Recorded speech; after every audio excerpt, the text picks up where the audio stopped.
Alright, here we go. The year is 318 after Aegon's conquest of Westeros. The last 20 years has seen perpetual war and chaos through the realm and beyond. The Seven Kingdoms are no more, and instead 7 has been replaced by 16. This era is called the Shattered Kingdoms. Our game starts at Dragonstone, the seat of power for a new kingdom, known as New Valyria. The Queen, a former exile and rightful monarch of Westeros, is Daenerys Targaryen, the only surviving heir of the Mad King Aerys Targaryen, second of his name. New Valyria includes the lands south of the Bay of Crabs, including Dragonstone, to include Massey's Hook and parts of the Kingswood to the south of King's Landing. New Valyria ends to the west, including Robsey and Antlers. In Essos, all lands west of the Rhoyne, including Pentos, Myr, Tyrosh, and the Stepstones, are under the dominion of New Valyria. We cast our eyes to the island of Dragonstone, as spring still lingers after the long winter has finally abated. Okay.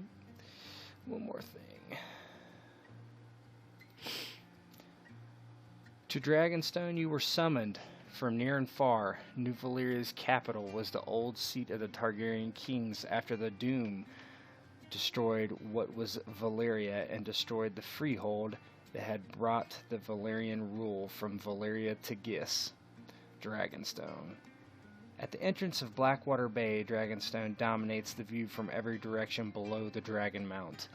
The ancient fortress was built using advanced Valyrian techniques of masonry that were lost in the Doom, causing it to look unique among all the castles in Westeros. The citadel of the Dragonstone is wrought all in black stone. All in black stone, its towers carved into shapes of dragons instead of merlins. Grotesque and gargoyles serve as brooding crentalons along the 3 curtain walls. Designs include basilisks, cockatrices, demons, griffins, hellhounds, manticores, minotaurs, wyverns, and other creatures. Small dragons frame gates, and dragon claws hold torches. A pair of great wings cover the armory and smithery, and tails from the archways and staircases. Okay, so you've all been summoned to Dragonstone, or you are already here. You wait in pretty much the entrance to the Grand Hall. You've been stopped by Dany's guards, and you're told to wait until she's ready for you to enter. It's only the 3 of you and 2 Unsullied who stand emotionless near the entrance to the Grand Hall. So you're free to talk among yourselves. So what I'd like you guys to do is to basically describe your character and introduce yourself as much as you feel like doing publicly. Want to start from the left to right? Sure. Claire is a 15-year-old girl.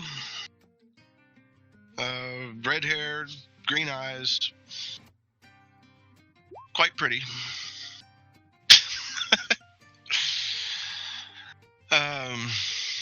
No, she has a face and isn't a man.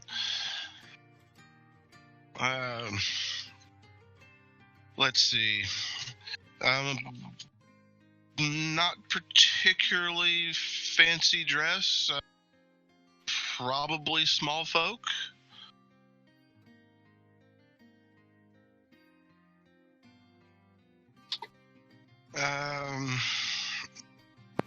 And is sort of looking around in awe.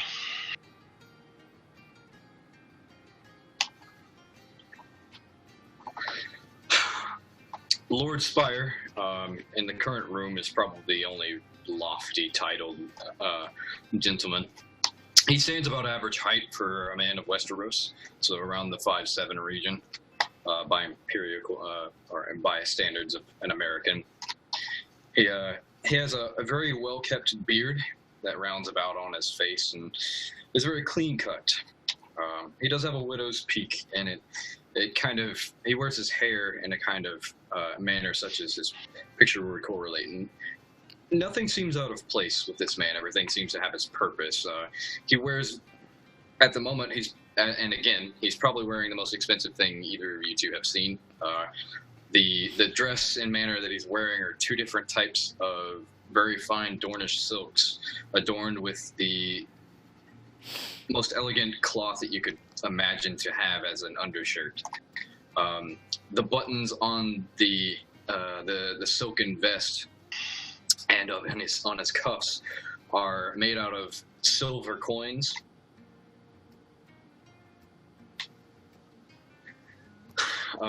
And he wears a highly ornated blade on his waist. It is a long sword of very highly detailed fashion. His manner is very well this is something par the course for him. It doesn't seem out of place, and he is just waiting for the doors to be opened by the Unsullied so he may go speak to his liege.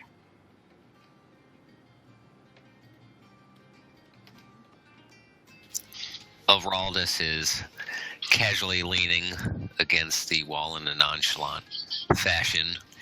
Black hair, average height, lean athletic build, black hardened leather. He wears a Bravosi blade on one hip and a couple of daggers on the other. He has been a courtier of the Queen for some time, doing things here and there, though never specifying what. He has an easy, nonchalant attitude about him. For those that have spoke with him, they know he is a bastard of one of the higher-ranking families of Bravos, hence the blade, and is quite open about his dislike of his half-brother who so rudely kicked him out of the family's estates upon ascension to the head of house. Since then, he has made his way from Bravos to the Shattered Kingdoms to ply his trade. As a braggart and a ne'er-do-well. Exactly. And at some point, he definitely leans near the wall by Claire and comes up in his smooth baritone, enhanced by the cold I have, and goes, "Well, hello." Claire sort of shyly looks away. There's like a massive eye roll from the corner. It's just like I imagine I'm standing in the actual middle of the room, and I know the type of Bravosi that would do that sort of thing, and there's just an eye roll as just. Araldus smiles and shrugs his shoulders. It never hurts to ask. Does he know where Ian's holdings are located? It was discussed that I'm probably one of Dany's more wealthy vassals. Yeah? No? Yeah, I don't think it would be a secret who you are. Yeah, he you can go ahead and describe it. Might as well. So, I am Ian Spire.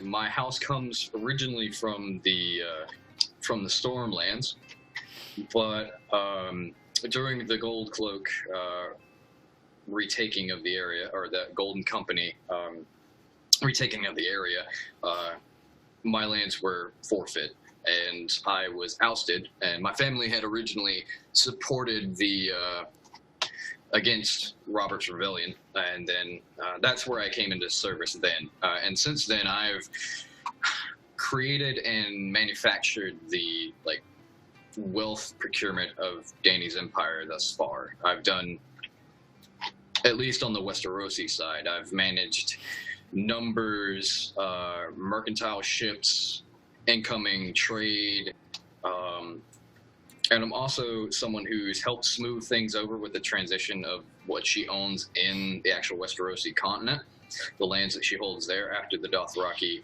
hordes had cleansed most things and had died out eventually, or still may even live to this day, who knows. But I helped smooth things over with the lords of the region, and I had been given a nameless isle that had a long forgotten castle upon it, and I have turned it into something to where I am most notably one of the most influential people on this side of her empire, if you want to call it that.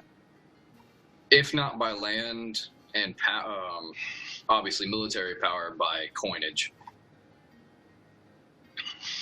Thank you. And manner of speaking as well. You would know just from hearing about him, most likely through either court notions or anything like that, that he doesn't really say anything unless it has a point, and he often can persuade people to do anything he really wants, like without money, and that's what baffles a lot of people about him. He's just very good with words.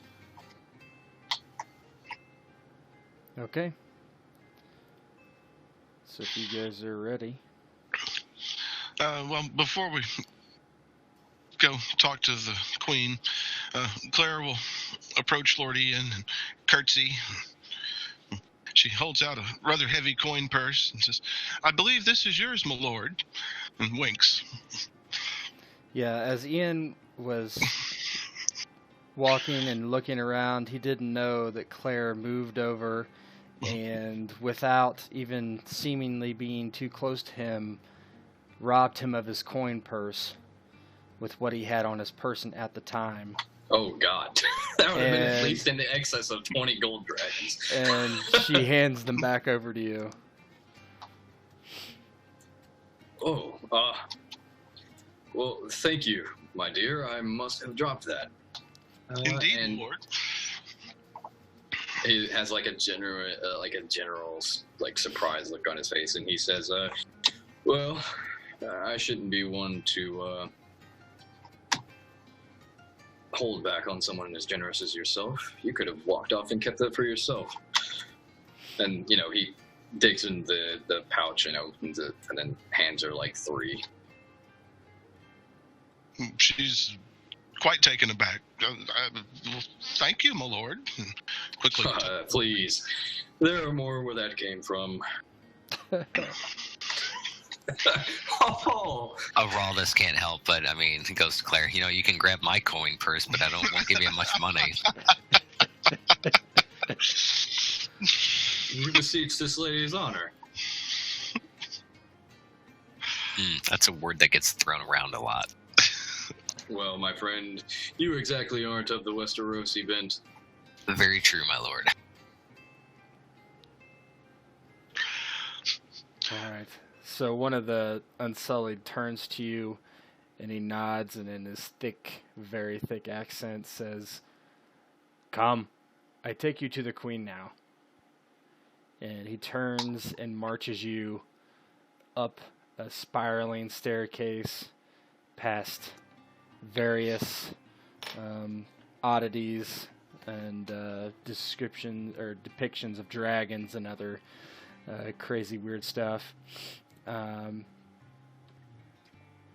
So let's move on. So eventually you come to hold on one second.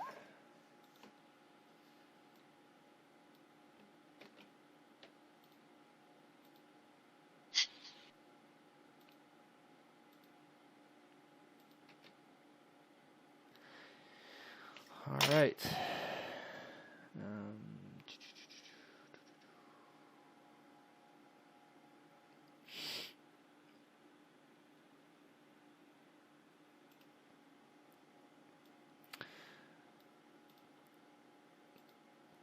You're ushered into the stone drum, the central keep of Dragonstone. Rumor has it that it's named such because of the booming sound made by the powerful winds during storms. Cells in the dungeons beneath the citadel are warmer than they ought to be, but as dank as one might expect for an isle such as Dragonstone. It is said that there are shafts of secret stairs leading further below into the heart of the Dragon Mount. The stone drum is connected to the dungeon tower by a high stone bridge that arches over emptiness. In the top floor of the stone drum is a round room with 4 tall windows. Overlooking the north, south, east, and west, it holds a large table carved and painted in the form of a detailed map of Westeros. Here, Aegon the Conqueror had planned for the invasion of Westeros. The painted table is more than 50 feet long, roughly 25 feet wide at its widest point, and 4 feet at its thinnest. At the precise location of Dragonstone is a raised seat that allows occupants to view the entire map. This is the chamber of the painted table.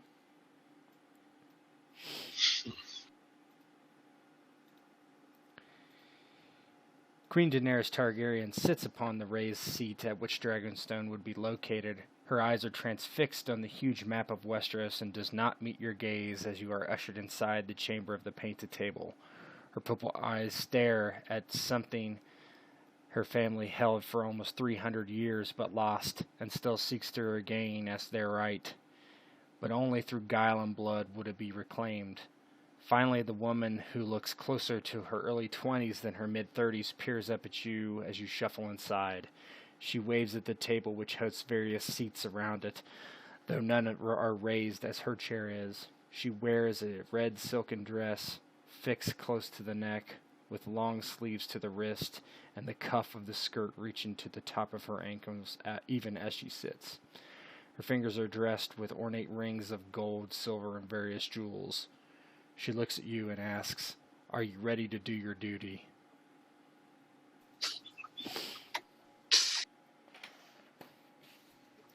Araldus gives a rakish grin. Of course, my queen. As you command. Claire is visibly in awe, stammers, "Certainly, your queen." My dear, it is your majesty. And I would most certainly love to finally repay the debts that I owe to you, Daenerys. She leans back and looks back at the painted table, and looking sort of outside through the window from a distance says, "You might reconsider after what I tell you.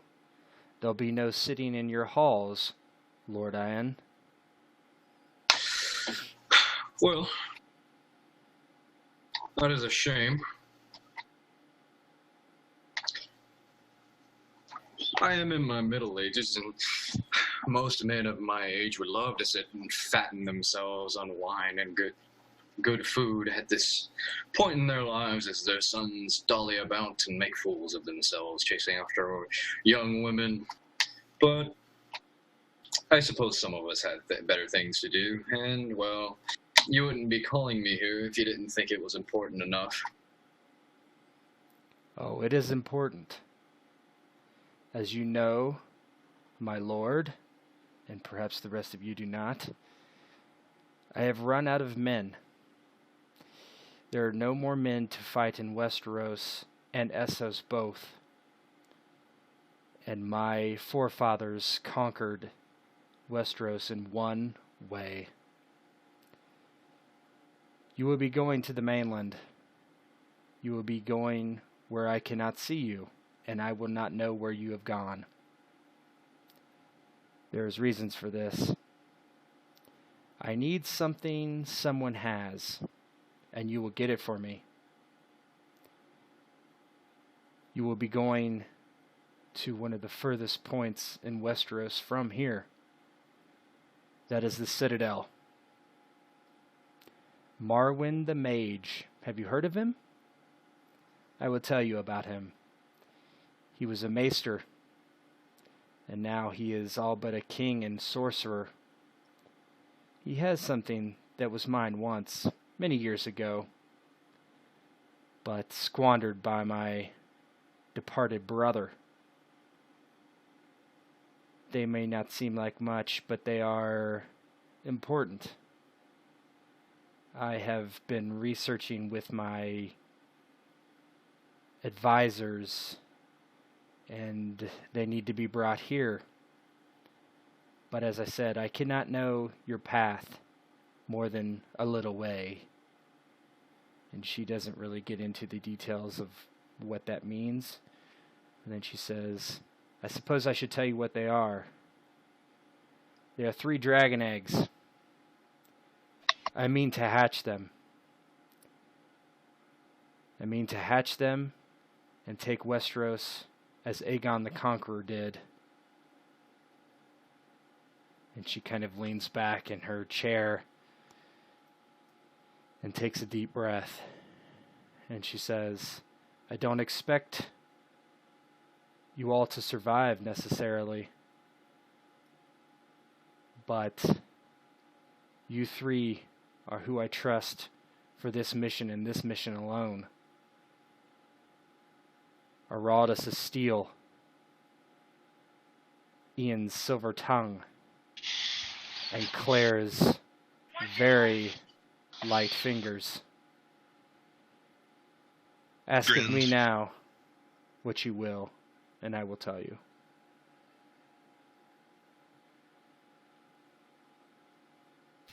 Araldus whistles, kind of in shock, and kind of mumbles, "Dragon eggs."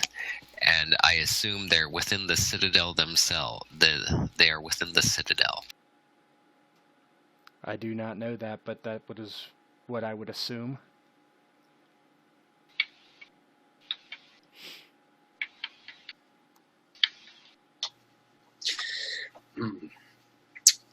Ian is looking around the. He stood up from his, or rather, he never took a seat behind his chair because the meeting never took that long, really, and he'll slightly push the chair in and start walking around the table as he plays with like the representatory of what the Citadel would look like, the giant like tower thing, and he playfully like runs his finger around the rim of it to like almost like topple it over. He says, "The Citadel is a long way away, my lady." That is true. But here's what I can tell you. To the south, if we would try to navigate the narrow sea all the way around the Arm of Dorne, this would be a problem. The reason is because we are at war, as you know, my lord, with the Pretender, Aegon Blackfyre, who had the gall to impersonate my dead brother. There's like a pained look on his face when she says, we're at war, and even more so when the thoughts of his home being taken from him, and he doesn't let it slip. Probably a trained aforemention of like dedication to the fact that he's not going to let something slip. But it's a slight tinge of emotion that would have been easy to denote something that is a weakness within Ian. Says, "You needn't tell me about Aegon." Yes, I know you know, my lord. But as I said, I do not know the exact way that you will be traveling, and it is not for you to decide either for the moment. One of my confidants, he is a Brune of Dryden, has made the arrangements.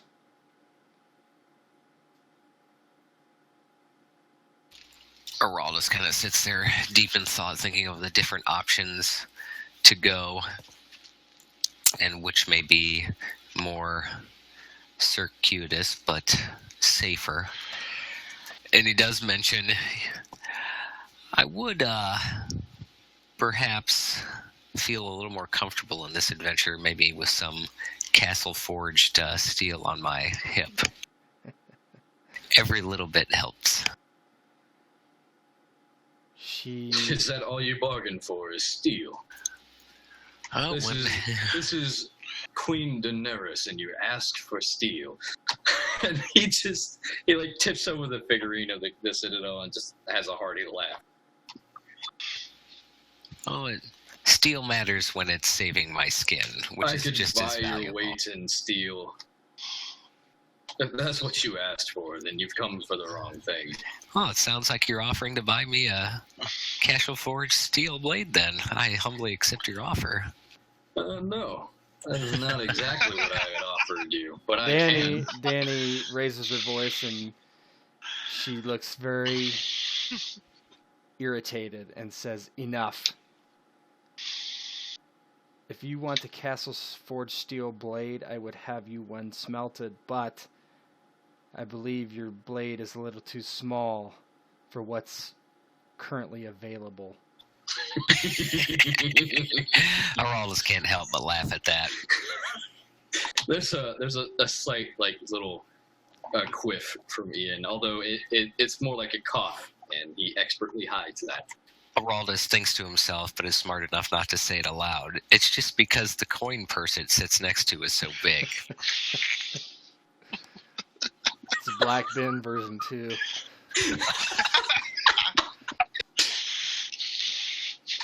He humbly bows his head and goes, "Of course, my queen. I'll worry about such petty things later." She leans back and she's kind of seems to restrain herself, and you can tell she's quite emotional. And each of you that have seen, probably not Claire, but the other two have seen her do some pretty grumpy stuff. She's very temperamental, to say the least, and she would not entertain foolishness or arguing in her presence, clearly. Just real quick, out of combat, who would be considered allies or neutral of New Valeria? I know Queen Shireen is out, the Reach is out, the Stormlands are out, the North is out. Well, Shireen, the Crownlands they have a treaty right now. And it was brokered through Melisandre and the Red Priests and Dany's court. But otherwise, there are some other neutral factions nearby. But like she said, your first stop has already been planned for you. Yeah. Other than that, it's up pretty much to you. But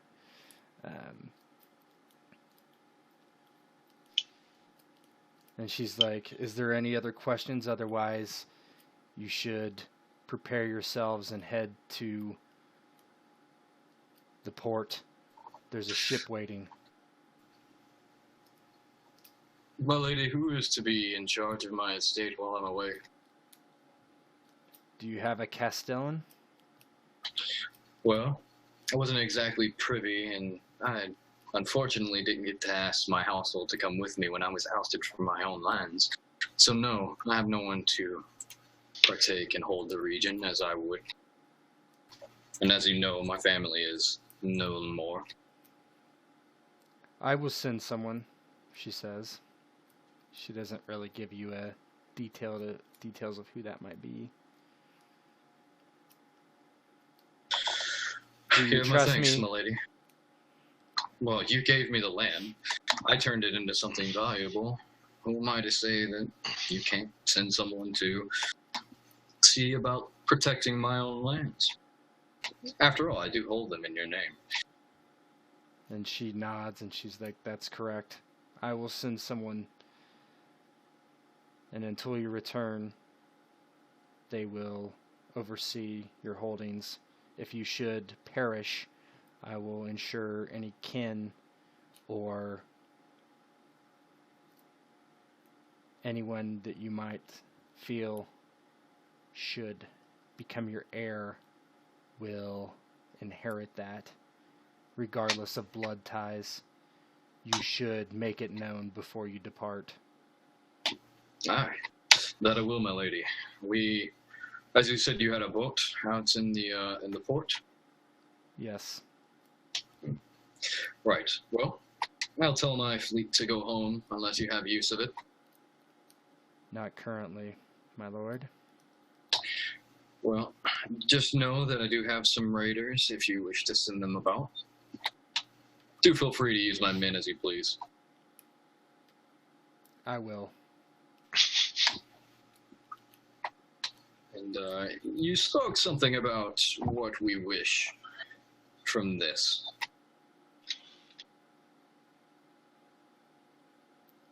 She tilts her head and she's, what do you mean? Well, to be frank, my lady, it's about time that I bring forth my ambitions to you. Oh? You have ambitions other than doing your queen's duty? Well, every man has ambitions. And she nods and she says, so he does. What is it? And be quick. Well, I'll be frank. I want my home back. And I want not just my home, but I want the Stormlands, when you do conquer them, to hold as Lord Protectorate.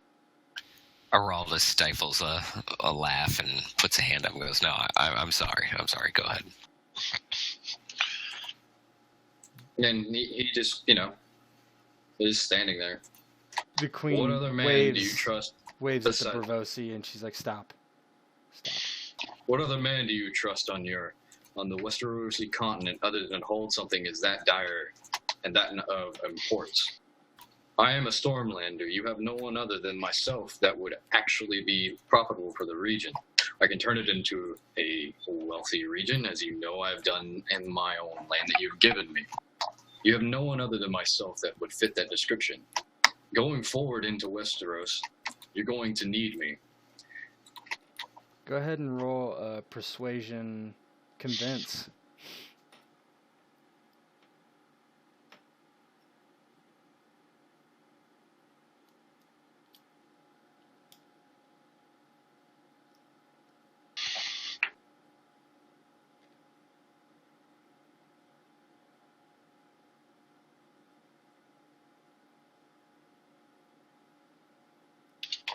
Oh, there was a convince? I didn't see that in the thing. Yeah, there's a convince. Oh, well. Just roll raw persuasion, it's fine.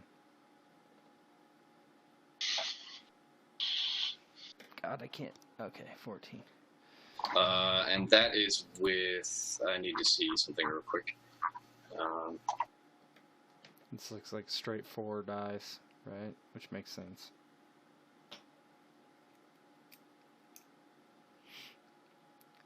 Yeah, that's just straight dice. Dany drums her fingers on the edge of her chair and leans back and uncrosses her legs and crosses them again in Basic Instinct style.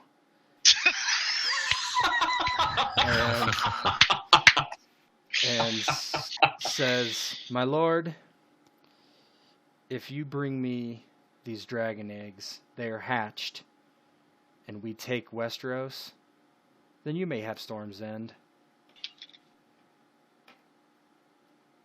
That is all I desire, my lady. And the lofty position of your master of coin, or even hand of the king, but that is to your own discretion. I'll let you have that. Might I suggest some lofty position in your King's Guard for the braggart of Bravosi here? That is enough with your assumptions, my lord. Very well, my lady. Or my queen. I'll make preparations and write up a will as soon as possible.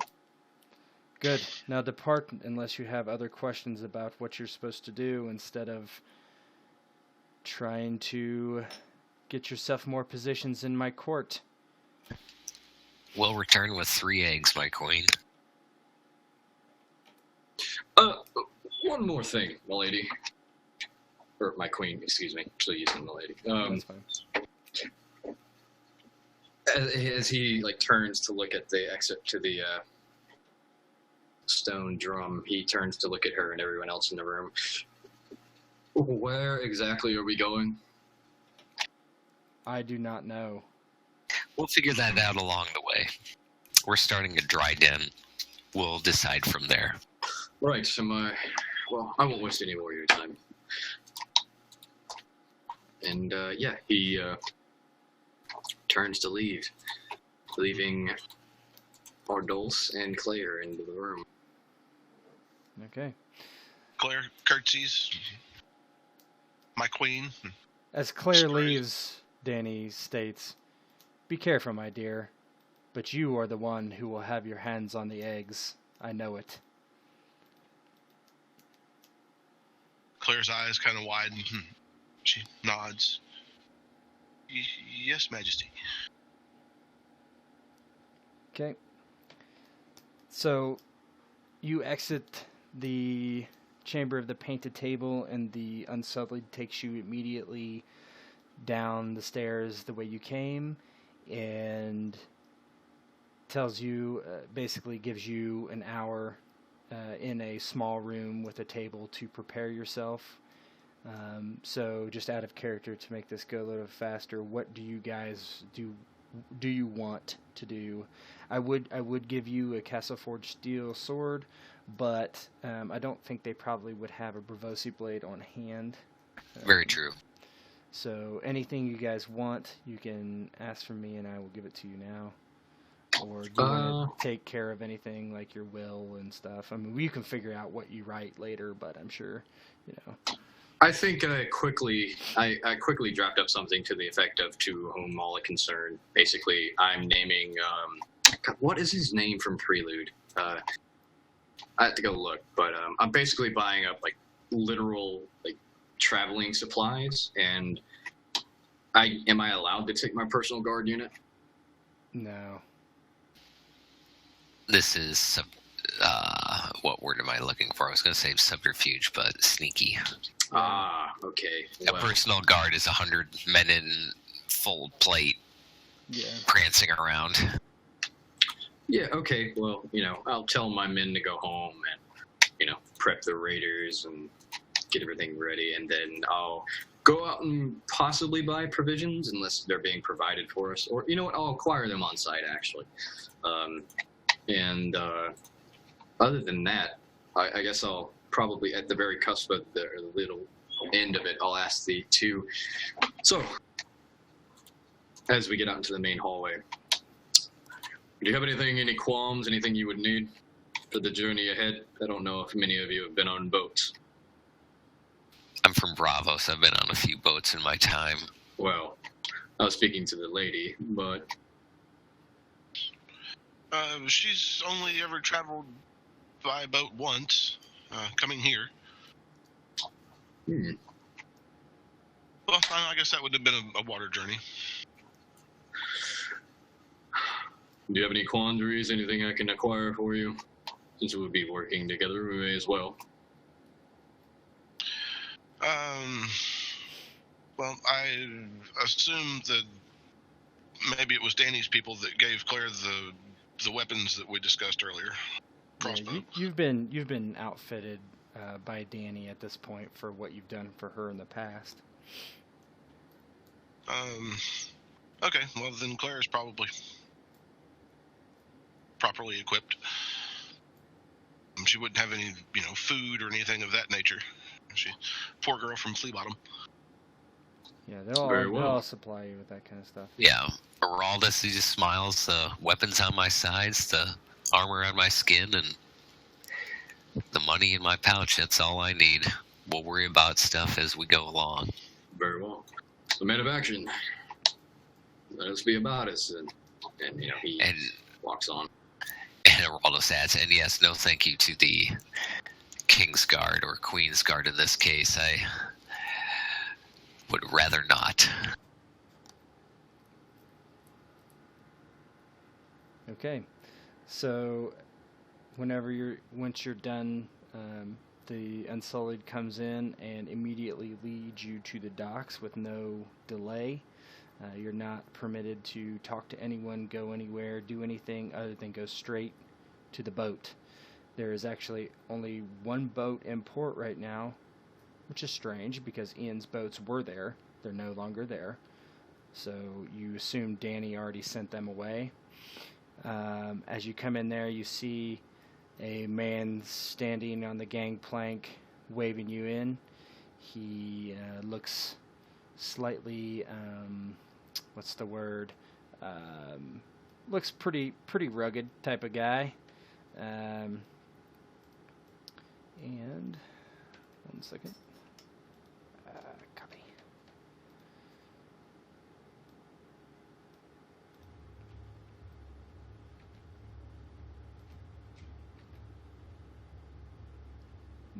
Missing somebody. hold on.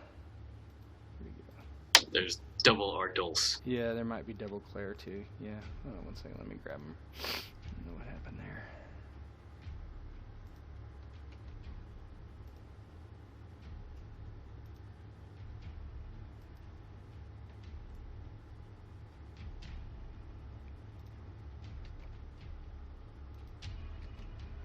Face down. Okay.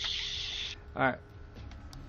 So you walk to the gangplank, and there's a guy, it's pictured above there, and he's like, "Welcome to the Witch's Tit, the fastest ship in port today," and he just kind of laughs. Well, my good man, it does seem that there are quite a lack of ships today.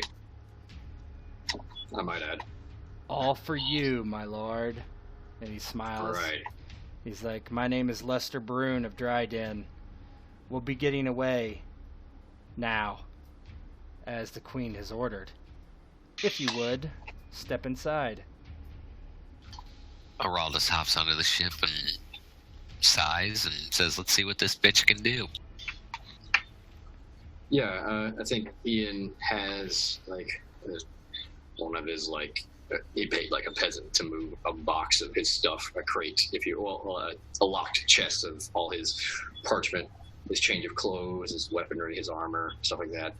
Sure. Put it on the ship and then leave, and then, you know. He bows to Claire, and he's like, "My lady," and he extends a hand to help you on board. Claire takes his hand and boards the ship. "Thank you, kind sir." Oh. No one said they could take the noble out of Lester Brune. Such honor. And he Could turned... Yeah. Could I roll, like, a breeding, I think it is? I think breeding covers house names and stuff like that. Yeah. Let me look.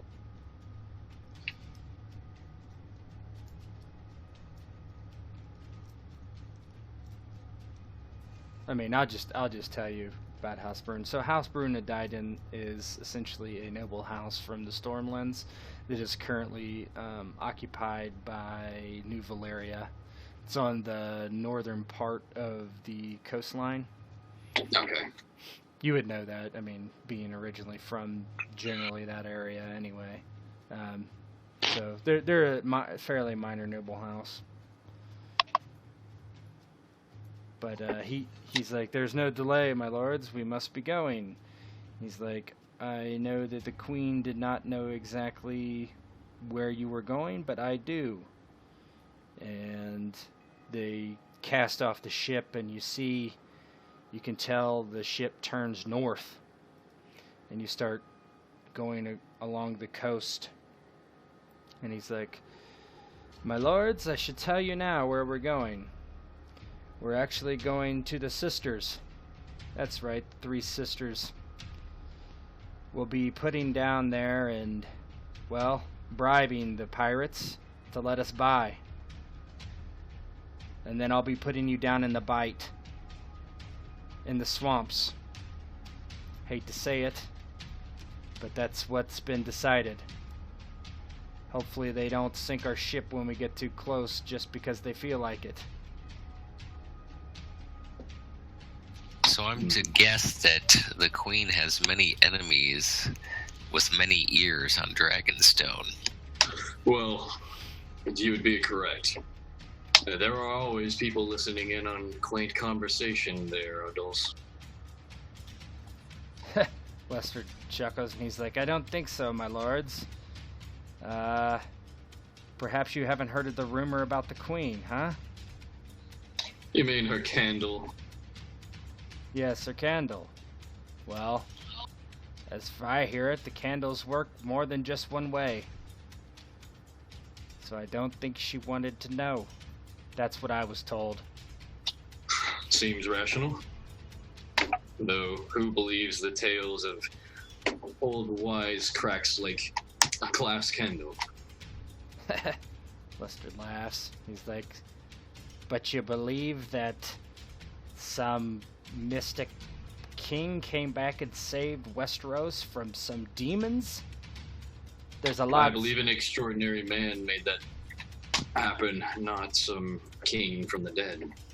Last Claire's time I eyes widen at the candles.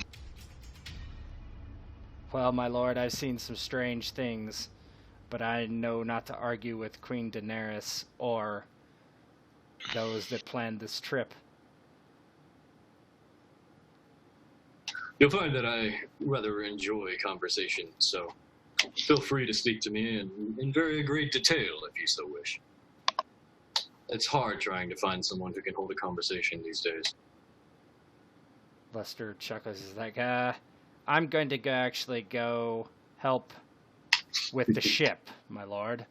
Your Right, cabin's well, someone prepared has to. downstairs. Yeah, and, he's just, like, grinning to himself. He's like, such a winning personality, Ian. So the bite. So, how you want to go from there? So,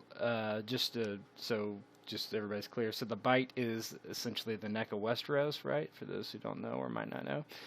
Yeah. This is near Greywater Watch, which is House Reed. So the Crannogmen, all swamps.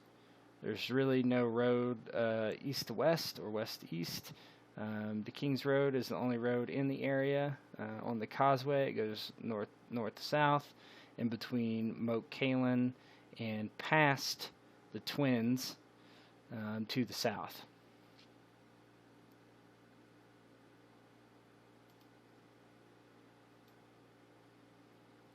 So for those well-traveled, what's everybody's thoughts on how to proceed once we get to the King's Road? Do we cross west to the Twins and go down the west coast of Westeros? Do we stick to the King's Road? Do we go down one of the forks? I, for one, am not too sure.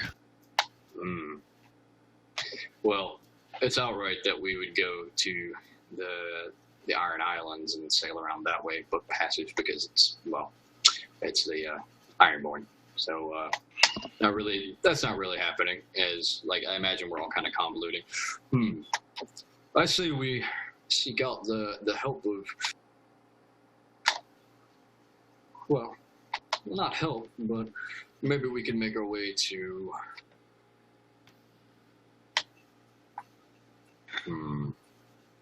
the Twins would be the most optimal position.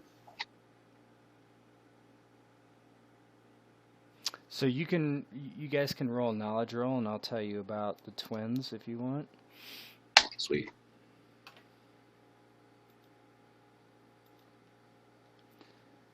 I think Waterpeck has a decent idea.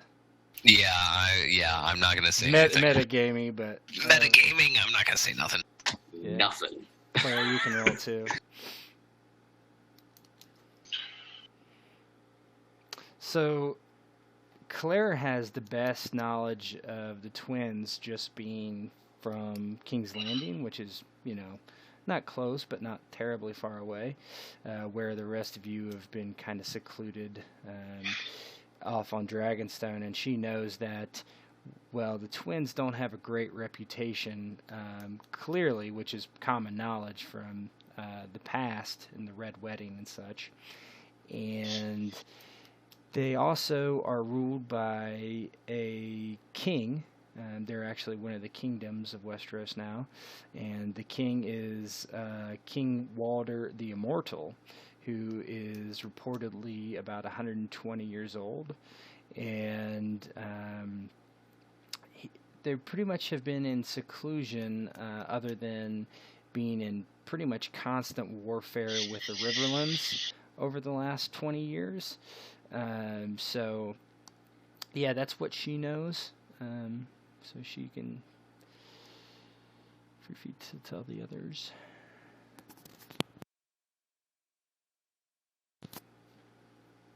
So, yeah, obviously Claire shares that information with the others. All we yet lose. Rahl is kind of surprised. He's like, 120. I've never heard of a person living so long. It's unreal. Well, you never had the unfortunate pleasure of meeting Walder Frey. Claire has heard that he's a very unpleasant fellow.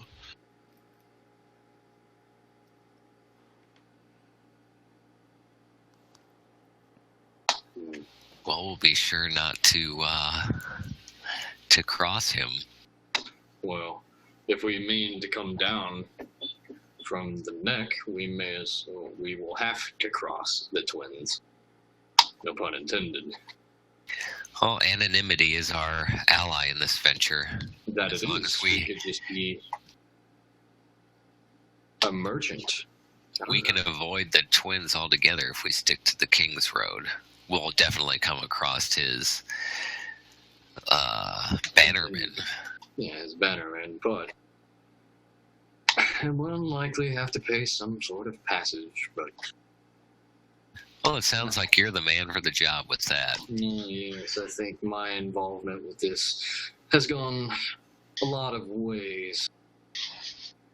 Think of it as an investment to get you towards Storm's End, which, I might add, takes a lot of stones to ask for. Well, I'm lucky in the sense that my family have been stoneworkers for generations.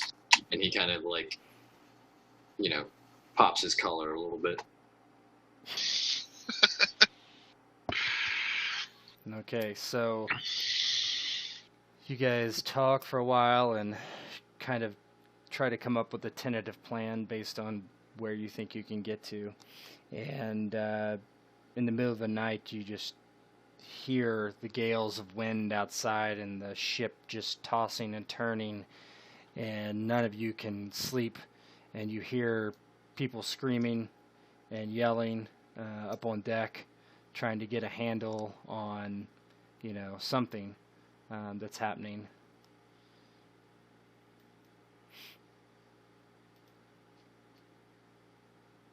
Claire is hanging on to some piece of the ship for dear life. Araldus has some time on ships and knows that's never a good sign, and kind of tentatively doesn't go out on deck, but definitely wants to see if he can ascertain what is going on. Yeah, I if think it's just a hard storm. I think Lord Ian will take this time to put on his coined armor and lace himself up. He's not unknowledgeable as to what would happen on ship, and especially with the winds blowing as they are and stuff like that. He'll slip on his coin armor and make his way up. Okay, so you guys at least peek out of your cabins and you just see various calamities happening. The waves are coming over the deck of the ship and slamming down, and you see a sailor go flying off the ship. You see the mast rattle against the wave and the winds, and a sail rip, and various other one of the rails break. So here we're going to have a sort of like a skill challenge type of thing. There are things you can do to assist the crew. Now, I have some written down. If you have others that you can think of, that's fine too. They're different. I don't have any specific things you're going against, but there's some of the things I think you can do is agility, awareness, persuasion, healing, knowledge, and cunning tests to assist, right? So agility helps save some equipment, awareness to notice some damage, persuasion convince a man to do a dangerous action, healing help an injured crewman, knowledge repair something, cunning repair something. So those are some things I think that you could use to assist. So if you can think of anything, I will give you a bonus. If you can come up with some sort of specific assistance you can do other than what I've just said, or make it more specific, that sort of thing. Araldus has always been quick on his feet and a nimble fellow, and on the voyages he has been at sea, he's always been a natural, climbing on the mast and the various pulleys and ropes needed to secure the sail, and will go and assist the crewmen doing that, contorting up the mast or around the broken pulleys and whatnot to help secure equipment. Okay. Why don't you go ahead and roll yours? So give yourself +1. Oh, that could not have been worse. 10 then. Okay. Okay. Who's next? So, Ardolus goes up the mast and he tries to reach a rope that seems to be untied. And he reaches over and he grabs it, and just as he grabs it, the saltwater covered rope just slips from his hands and he isn't able to grab onto it.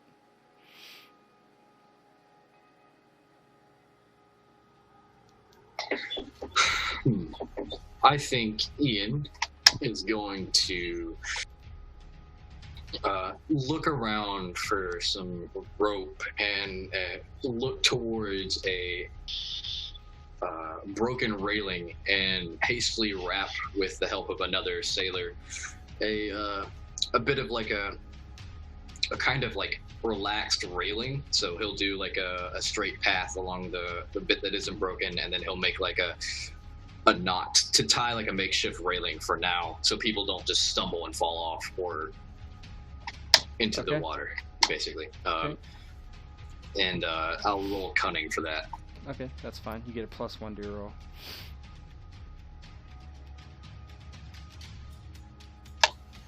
$17. All right. So you and another sailor are able to secure a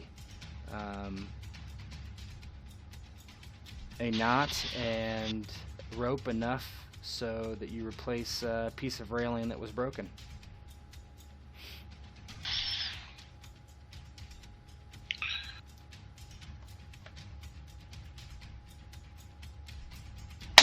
Claire, are you doing anything? Yeah, Claire will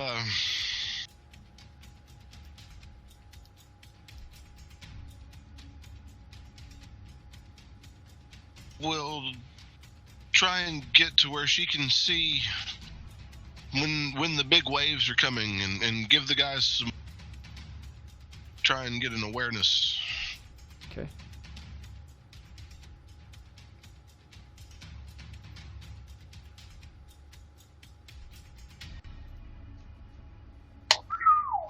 That's a big roll.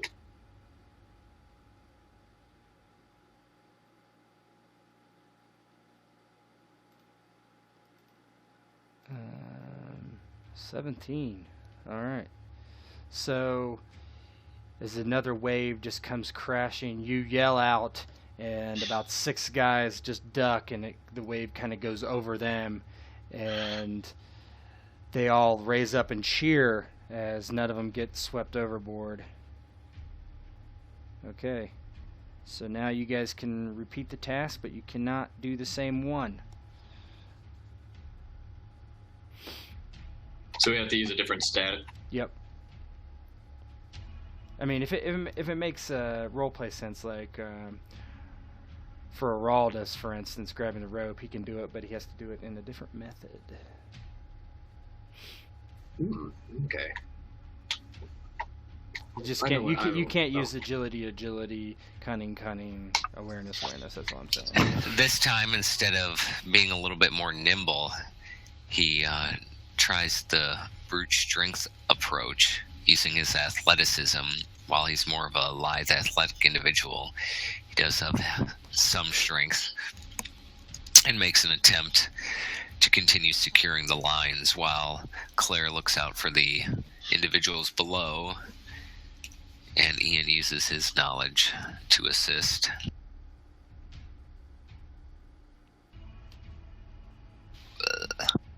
Nice. Oh, yeah. Like getting the bad rolls out of the way early. Yeah, I know. I'm gonna roll like a 1 for combat later. It's gonna be great. Alright, Ian.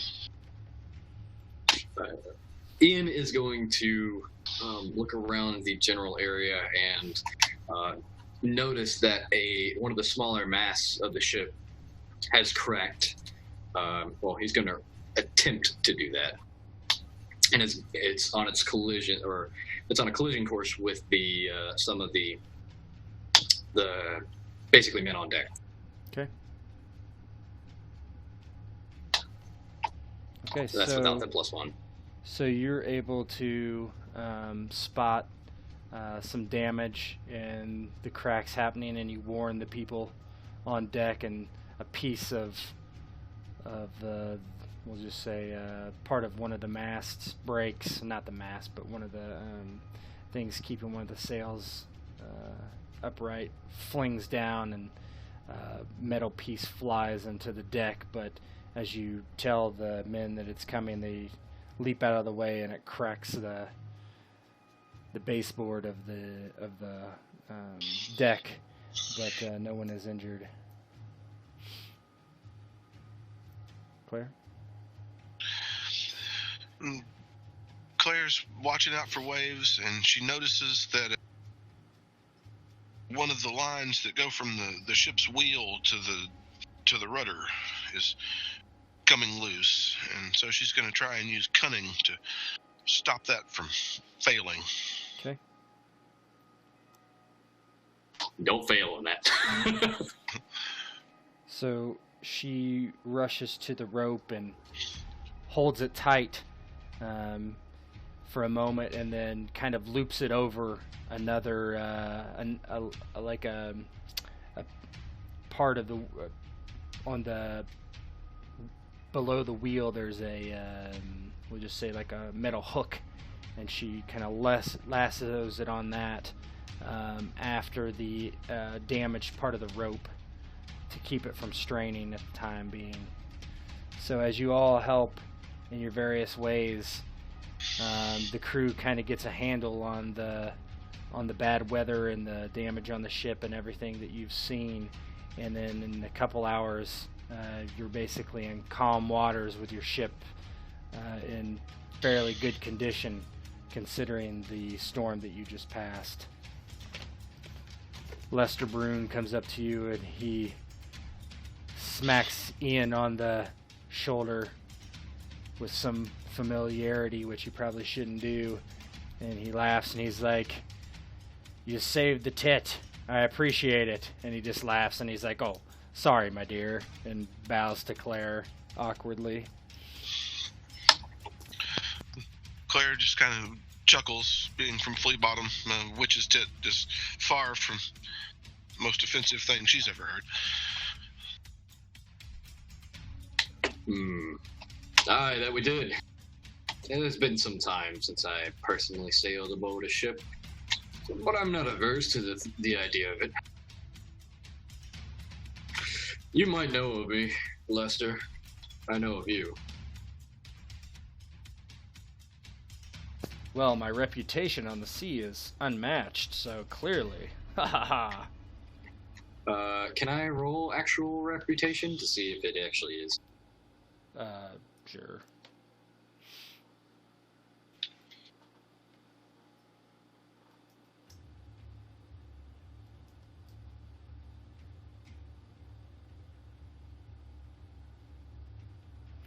Yeah, so you think hard about Lester Brune, and you basically know him as you've seen him in court a few times. He essentially does odd jobs for the Queen that no one really is sure what he does necessarily, but you know that he's the captain of the ship and he works directly for the Queen typically.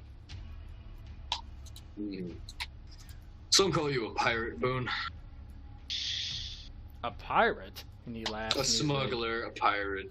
Of that like. He's like, "My lord, you're about to see some pirates, up close and personal." Well, and he's like, let's not keep them waiting. He's like, "Yes, you should head down to the cabin adjoining you.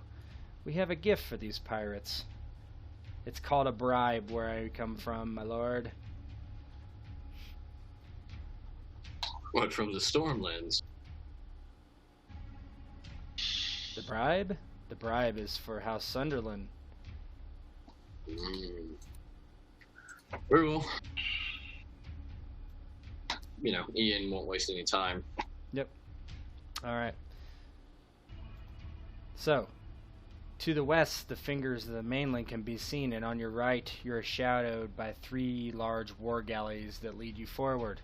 Lester Brune makes no attempt to run or fight. Instead, he orders the white flag to be raised alongside that of the Targaryen banner.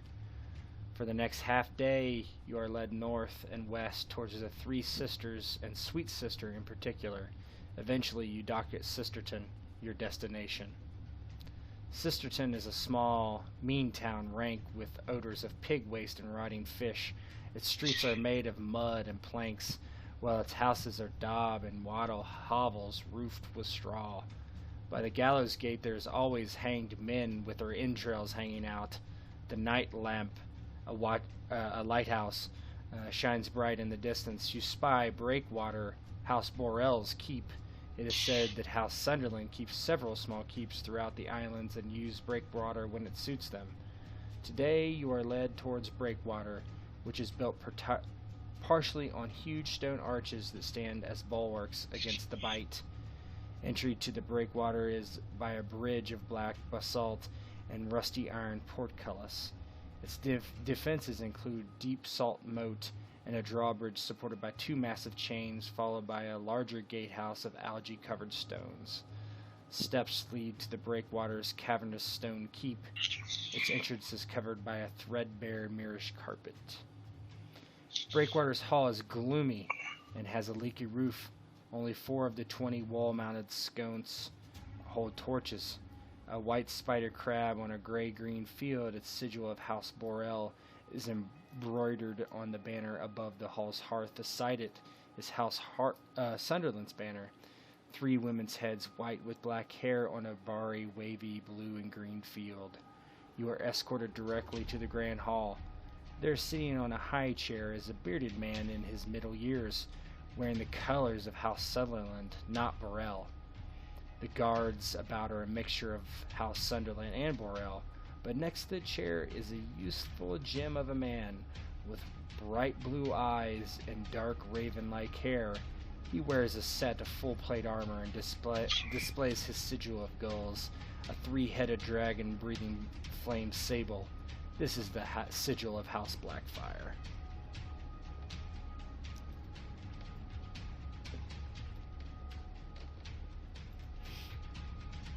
Our adventure started, and now it's over. Araldus kind of does a look at the member of House Blackfire and swallows and decides to let a nobleman initiate the conversation and turns to Ian. So, did I ever look at the bribe, like what we had down there?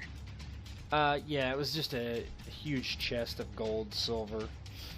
A very, very, very large bribe that you can tell. But before we get going, sitting in his chair, the king, he's like, you have arrived. I heard you might be coming. The man to his right says nothing.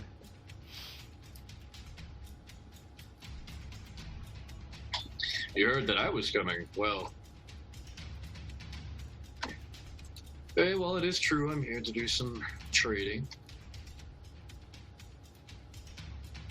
He looks at you and he's like, I don't know you by name, so perhaps you should introduce yourselves. I heard that someone was coming from your queen. Well, if you must know, my name is Ian Spire, Lord of House Spire.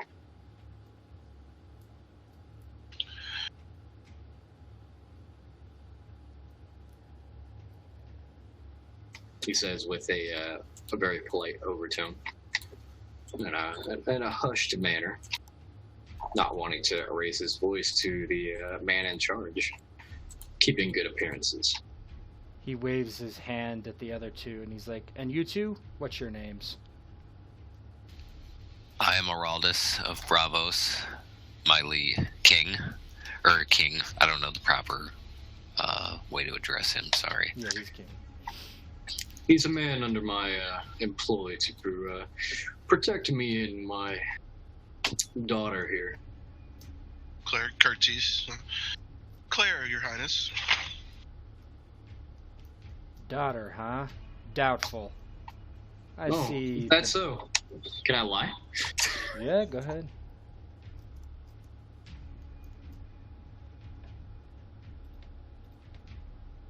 Let's see. Would it be persuasion or cunning? Deception. Deception bluff. Yep. What'd you roll? That is correct. She is my daughter. He shrugs. Whatever. I see, O King, you have a guest with you. He's like, right. Guest indeed. And the man looks at you with disdain, clear disdain in his eyes. He's like, I'll let him introduce himself. And he nods. He's like, I'm Arian. They call me Arian Stormbreaker. So you guys can roll knowledge to see if you've heard of that name.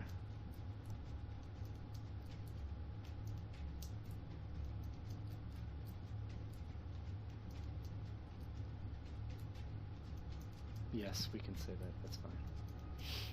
Consider you have a noble guard of 1,000 silver stags. That's like the maximum it can get.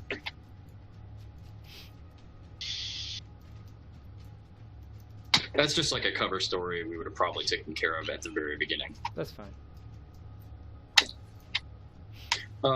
Okay, yeah, I'll roll a knowledge. It's not going to be great, but Probably better than what I just rolled.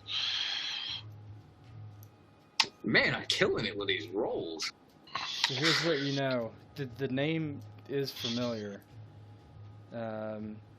So this is a man who took Storm's End from Stannis Baratheon several years ago by essentially sneaking in the coves in the back of Storm's End, and similar to how Davos would have done it, and brought men inside the keep and was able to take the keep by force.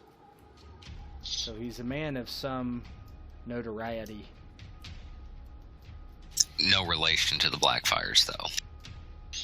Not that you're aware of, unless he's married in or something like that. You don't know that much about him, other than he is one of Aegon Targaryen or Aegon Blackfire's generals.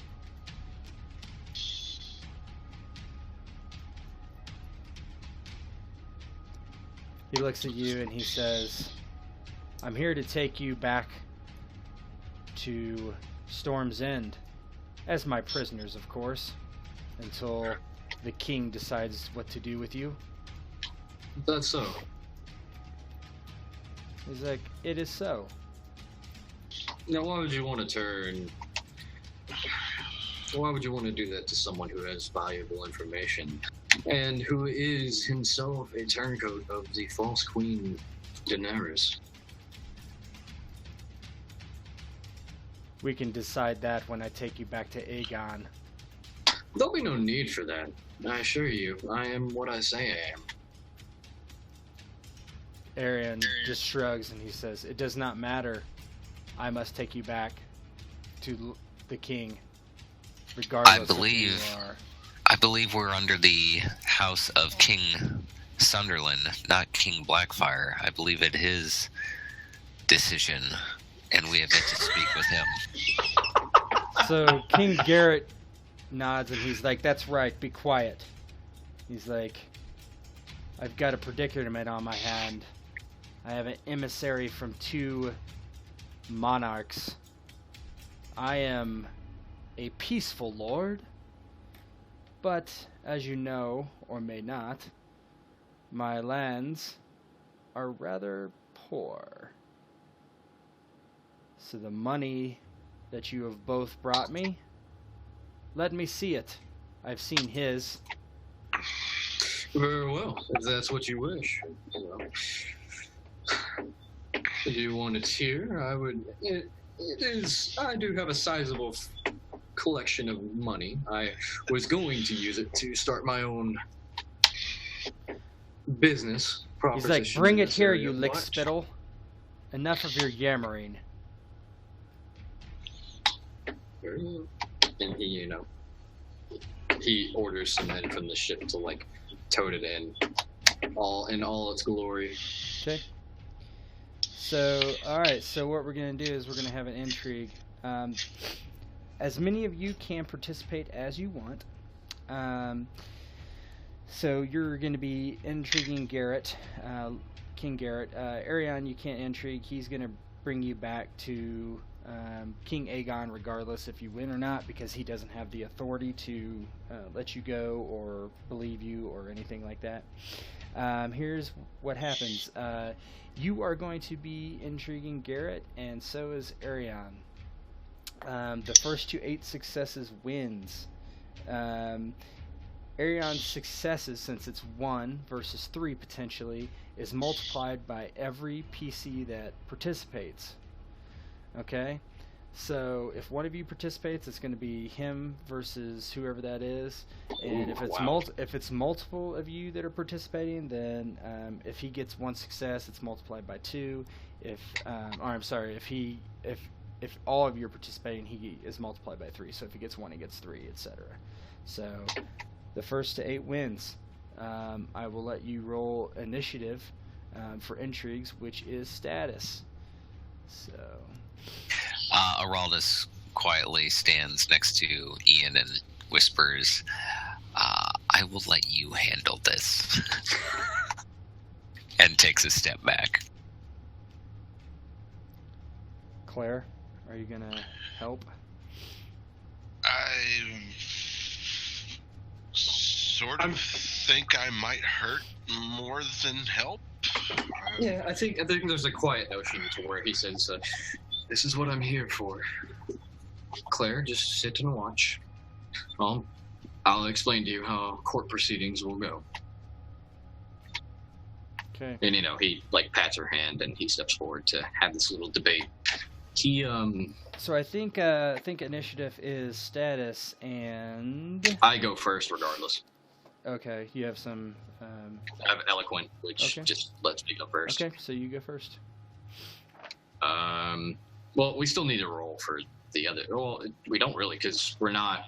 Well, hold on. Yeah, we still need to roll, but I will just go first. So it's status plus. Is it? Why do we need to roll? Because you need to find out the order, right? Well, if you're going first. Oh no! I thought there were multiple order. No. I thought there were multiple people. No, it's just you and him now. So. Yeah. Because Garrett. Oh, that's right. Because it's not a normal intrigue. Right. Okay. Because we're doing like a. Garrett is not intriguing you back. He's just whoever intrigues him first wins. So, whose pile of gold was bigger? They were similar in size. Okay, all right. Before we started out a comment, did we have an agreement with them beforehand? Or was it just we were bringing money to bribe them? Lester Bruin told you that there was an agreement beforehand. I'm just trying to remember things to use for Ian's. Okay, well, I am going to consider my opponent first. Okay.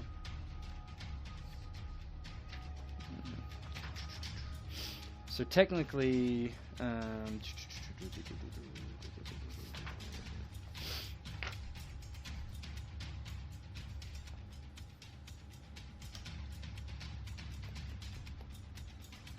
okay. I'm going to sit quietly, and it's a bit like I'm not actually taking a turn, and it's more like I'm kind of just sitting back and looking at the situation at large and like how he's going to play it basically, and think about how I can get ahead of that. So it's like the chess moves, always think 3 moves ahead. Sure. So you're considering. All right. So you have to do. Oh, you don't do anything. Oh, yeah, you don't have to do that to get consider. It's just automatic. How high is your awareness, by the way? It's 4. What are you rolling for? Am I missing something? No, that was just me. Okay. Alright, so Aaron goes then. He looks at the king and he's like, King Garrett, these lickspittles from Queen Daenerys, they're mostly foreigners. He points to Araldus. He's like, I can tell by his accent. Certainly not Westerosi, not like you or I. And he smiles. And he's like, you know who I am. I am the captor of Storm's End. I am the executioner of Stannis Baratheon. I give you my word that King Aegon Blackfire and you will have the greatest navy in all of Westeros. We will destroy House Harding and the Vale. Alright. So he is going to use his famous trait. May convert the bonus die into test die equal to status. Alright. Equal to status. So his persuasion is, he will be rolling, I gotta roll this by hand.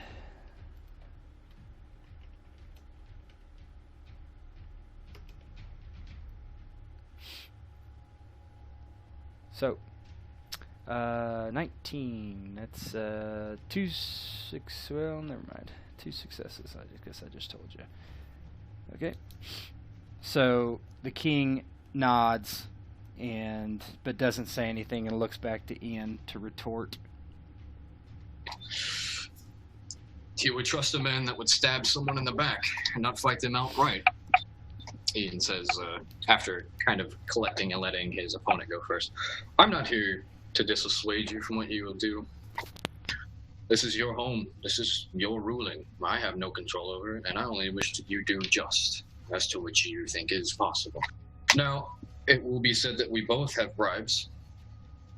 I knew something like this would happen. And as I have said before, I am a turncoat of Daenerys. I do not have any affiliation with her anymore. I might have been ousted from my home in the Stormlands. I myself and my daughter are Westerosi. And as to his claims as most of us being foreign, I see no quandary in that. We're both Stormlanders here.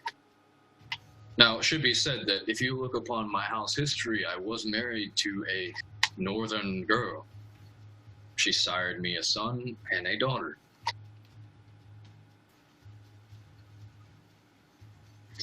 Okay. You're gonna have to roll. Before you get too far, this is a deception. You're gonna have to roll deception on this. Yeah. Okay. Just so you know. Okay. Unless it's true. If you are thinking about. No, it's deception. Okay. So, as to why do you think you should trust someone like him? He'll be as quick to stab you in the back as he did Stannis. At least with me, you get no strings attached to money, and I can go about my business. And who knows, I might seek vassalage from you. I only wish to bring as much profitable wealth as I can, and you should know above me. You should know of my house. I make money. I make things profitable. Okay, go ahead and roll. So that will still be deception? Yeah. Deception bluff. I'm going to add 2 dice to that. Your bonus die.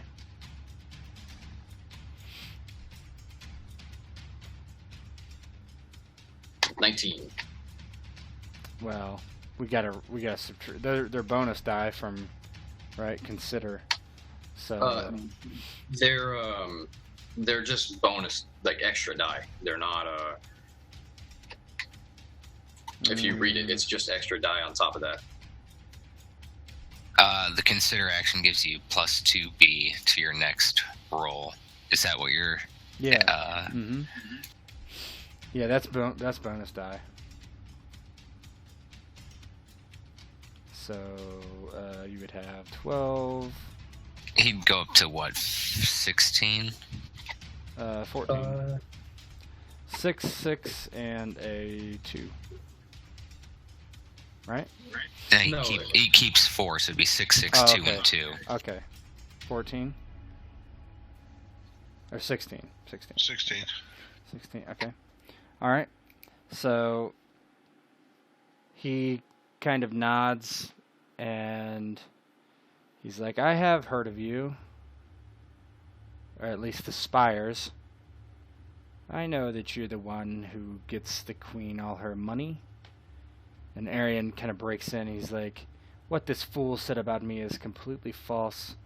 I have fought for the king for many years. I was never a subject of King Stannis Baratheon, the traitor. He's like, let me tell you right now, my king, these men have silver tongues, but no balls. You and I are fighting men. We are men of action. Look at this. He doesn't even look like he's held a sword in his entire life. Okay, so he will roll. He's going to roll. Does he roll the same thing? Famous? I don't think so. I'm sorry if I get us all killed in the first session, guys. So is he trying to charm Geralt or Garrett, excuse me? That would be probably a charm, yeah. I believe that would be a charm. Shit. Sorry. Well, you tell me, do you think it was charm or convince? Or incite, even? Well, probably, honestly, charm, because famous only works for charm and I know. seduce. Mm-hmm. So I would say charm, trying to be that he's the righteous one. If he's trying to convince, like, my money's better, or my stake in your claim, or guaranteeing you would become the most powerful fleet, that might be a convince. Yeah, okay. Alright, so here we go.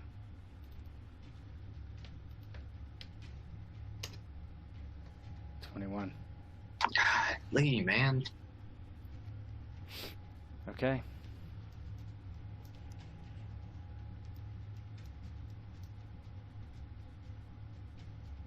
Don't forget your destiny points or stuff like that.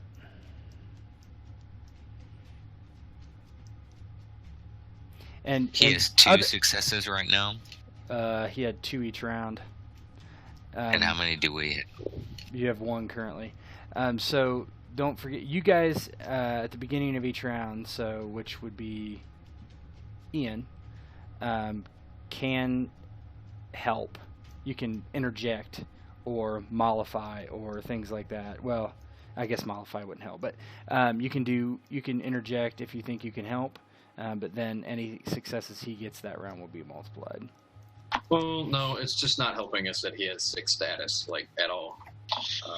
Well, it's not 6 status. He gets to add 2 his bonus die or he gets to add as many bonus die as he has in charm, based on how much he has in status. So up to 2. So that's why he's rolling 6. Right.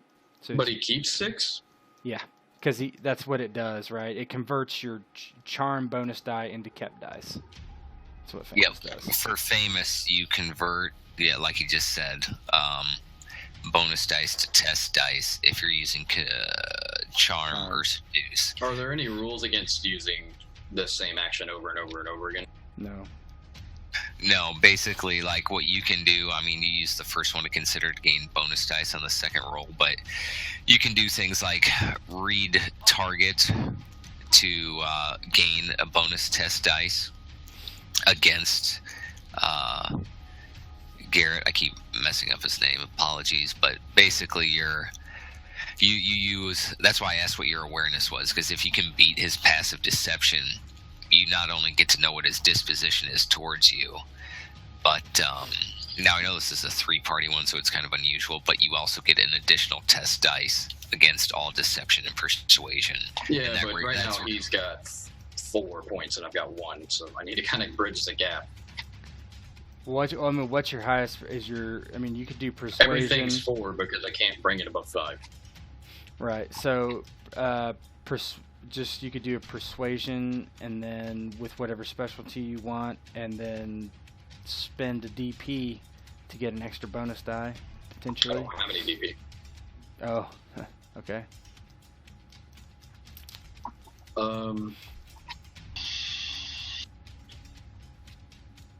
I think I'm gonna use.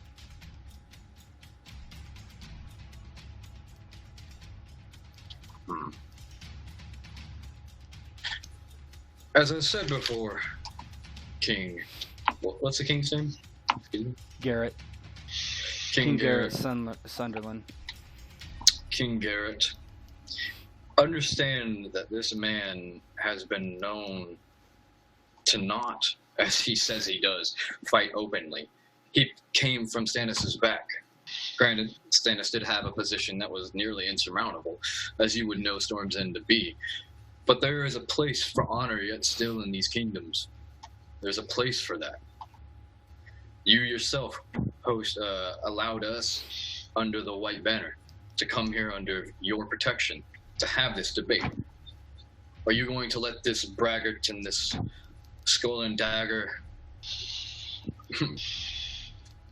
man use his wiles to convince you to do something like that? I've come here of my own volition. If he takes me back to King Aegon, then I will be of no use to him as well. I'm only coming here to get away from Daenerys and to seek future ventures in this region and other belof. Okay. Give me a second here. I'm looking at my guy deciding if I'm going to interject. Yeah, you can also assist, right? Yeah, assist wouldn't really help here. I'm trying to see if...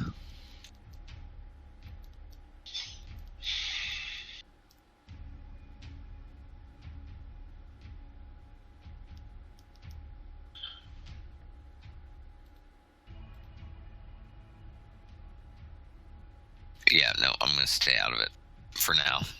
I'll look at DPs on his next roll.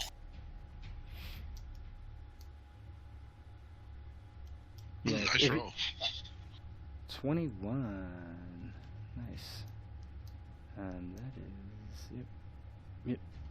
Okay. Alright, so Garrett is about to say something, and Aaron kind of like jumps up and he's like, "Who is this fool?" He's like, "I don't know who he is. He looks like a..." And he gets like angry and he's like, "I should take them and kill them now. That would be my preference. But King Aegon demands them to come back with me. King Garrett, you can keep both the treasures, and I will just take their heads." So he gets a little frustrated and he uses insight instead. I'm going to spend a DP to impose a -1D on him. Okay. Ow. Is it -1D or is it... It is I'm looking at it right now. Spending effects. Bestow 1D on opponent by spending a destiny point. So that's that like Bravosi come and get it attitude. You're just like, you blow him a kiss or something. It's basically, to think of it in an in-combat way, Araldus would further incite him and say, "Yes, please draw your weapon and violate the tradition of bread and salt that the king has provided both parties." So he spends a DP to negate your DP. and at this talk of taking our heads, Claire plays up looking frightened and sort of moves around to the other side of Ian and kind of hides herself behind him. There's like a hushed, hands off my purse. That's like... So Claire could spend her DP as well if you want to get involved. But then his next roll would be multiplied by 3. Well, not his next roll won't be, but his successes will, if he gets any. But he'll be rolling one less die. That's true. Yeah, that's the bargain we're having here. But see, the thing is if he gets a success, it's times 3 and he wins. A single success would be devastating there, yeah.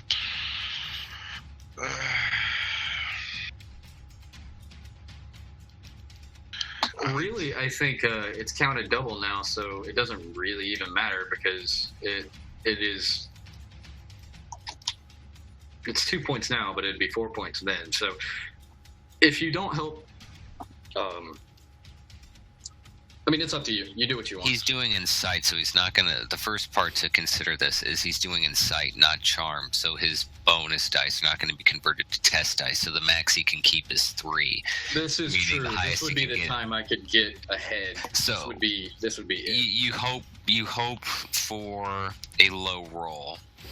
Because, like you said, it's going to be times by 3. So if he gets 1 success, it'll give him 7 total successes, and that puts us in a pickle.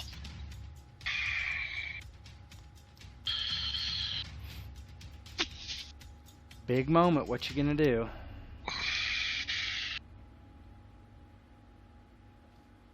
If he gets 0, 0 times 3 is still 0. Right. Well, I say go for it. Walter? I probably would. He can't spend another DP, I don't believe. Well, then let's go for it. You gotta grow some cojones someday, Claire. Well, this one kind of affects all of us. So I was polling the group. So yeah, let's spin one of Claire's DPs. All right, so her hiding. See how much it distracts him.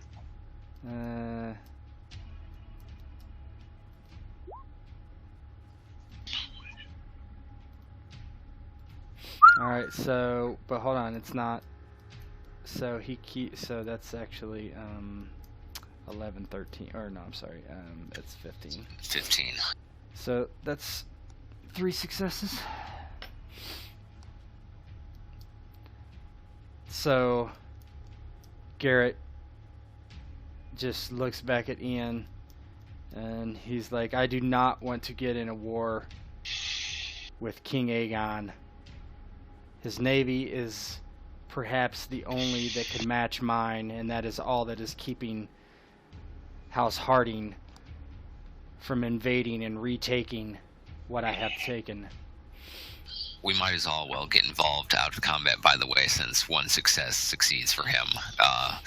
Araldus steps forward and attempts to persuade the king and goes, My lord, my liege, if there's one thing that I know King Blackfire will not do is march upon or sail upon the Three Sisters, nor will he sail upon the Vale. He would have to get past the Crown Lands and past New Valyria and past the Vale, and then he would have to defeat all of the fleets in between them. Additionally, I am from Braavos. I do know a little bit about life outside of Westeros, and I can tell you the Narrow Sea is Queen Daenerys' lake. There is no ship that gets through the Narrow Sea above Dragonstone and Blackwater Bay without her knowledge. His ships will never reach it, and as soon as he does march for you, the Reach under the Seven will come through and smash what he has left behind. And he's pretty much BSing his way through this. He has no idea about any of this. Right. So. You can also that being said, you can spend a DP. Words, Good. if my word is not good enough for you to dissuade you, King Garrett, from siding yourself with this man who so obviously will stab you in the back, then let me sweeten the deal. I have a trained fleet of warships ready at at my disposal, and I can give them to you to sweeten the deal. These men are hardy, they're fast, and they're strong. Some of the finest vessels on the sea, and I will give them to you to sweeten the deal. And I think the fleet is a number of 12 warships, yeah. All right, so that's first roll. Roll Bargain. for Araldus. Oh, you did. Yeah. Okay. Yeah, more crap. Yeah. Okay. So, Ian, you can roll whatever, if that's deception or persuasion.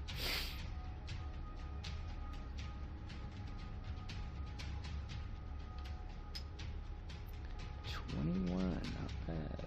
Yeah, and that was to say, like, to raid upon the ships and the men to raid upon your behalf, and you can have all the booty. That's fine. Okay. All right. And Claire, are you gonna go? We need one success to get to 8, I believe.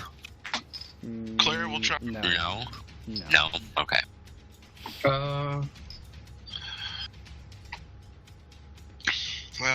She will try and convince the king of her forthrightness and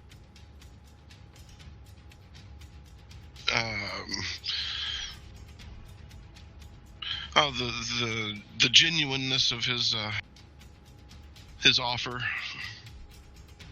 Okay. And, you know, I'll add on to something of, like, you send us to King Aegon and we'll be killed for some sort of account of treason in my own land, where my home resides, where my daughter was born. And she can re-roll that 1, so Okay. Let's do that.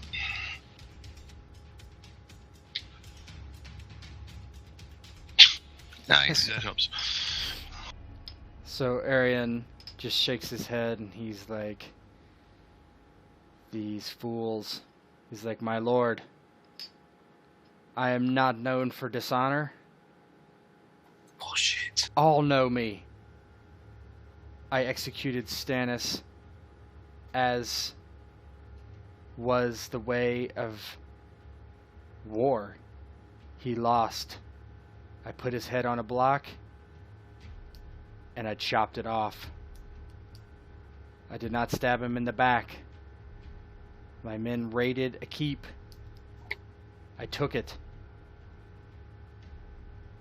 War is jousting in honorable duels, not skulking through the privies and the tunnels. And What the hell? Oh, Garrett- God. Garrett stands up and he's like, is it jousting? House Sunderland, we take what is ours. We have taken the fingers. We have taken back the 3 sisters. I am with this one. And he points to Arian. And he's like, guards, take them. And so about a dozen guards just surround you and begin stripping you of your gear. Yeah, well, there was nothing I could do against that.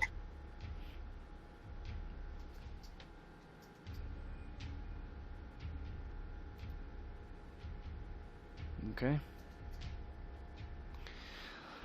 Alright, that was actually pretty close. So, bear with me 2 seconds. What is your reaction? Or do you have one? Can't really, I mean, Araldus doesn't do anything but put his hands up.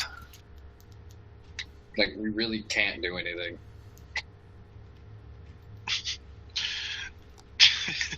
Claire would fling a handful of powder in the air and try and bolt. Before you're able to do that, they're on you, and one of the guards hits you in the back of the head with the butt of his halberd. Wow, hitting a lady. Araldus kind of winces. Not the face. All right. Bear with me 2 seconds here.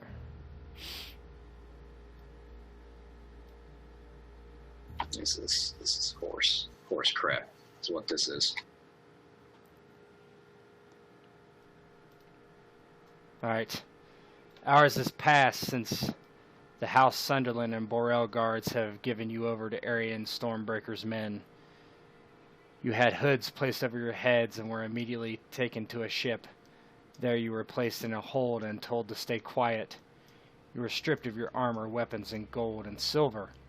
Fortunately, the guards removed your hoods at the very least. Your hands are tied, but otherwise you feel you are free to move around a small room. The door is shut and locked, keeping you inside.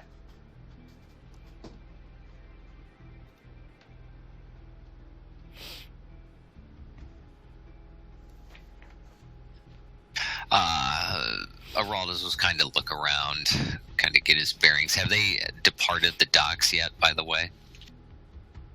You think, yeah, from what you can feel, you're at sea.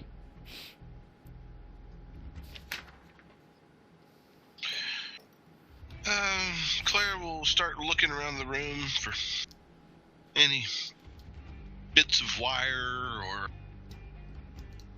anything that might be improvised as lockpicks. Araldus kind of looks at her and goes, "So, you know how to pick a lock based on what you're doing?" And she's had some success in the past.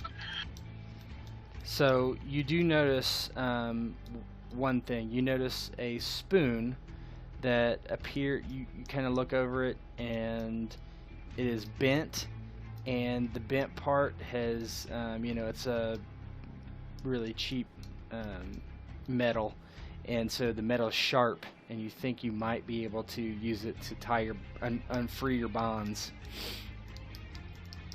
at the very least. Okay. Let's start there. We start there, absolutely. All right, so go ahead and roll agility contortions. Oh, I'm sorry. Yeah, do that with a +2 for the spoon. About time. All right, so you basically are able to cut through the rope and just enough to slip your hands out, and they did not search you as well as they could. Hidden on your person are what you use for lockpicks. Excellent.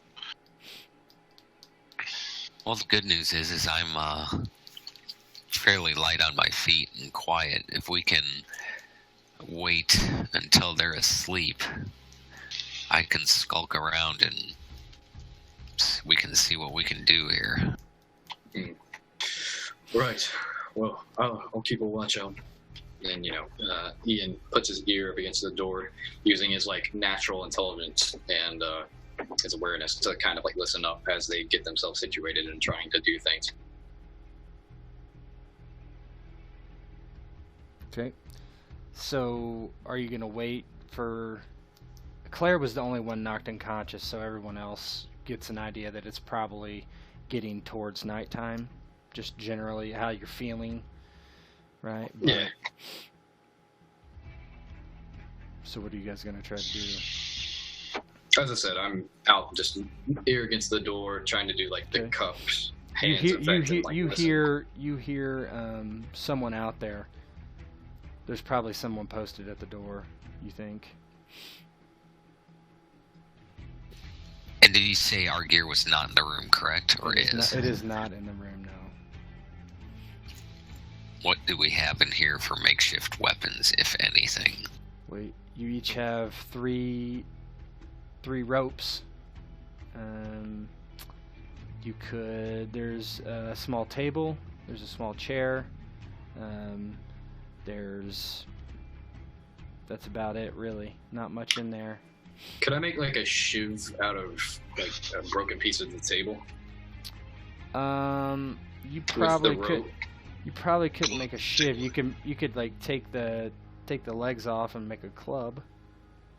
I was gonna say, if we want to put the Araldus just trying to come to a consensus what to do.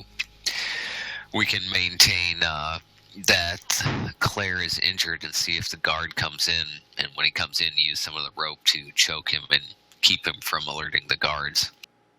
Other guards. We could. Yeah, I mean, he'll straightly say that,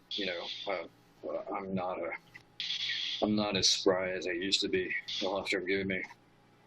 I'm afraid I'm not much use, but I suppose I'm better than nothing.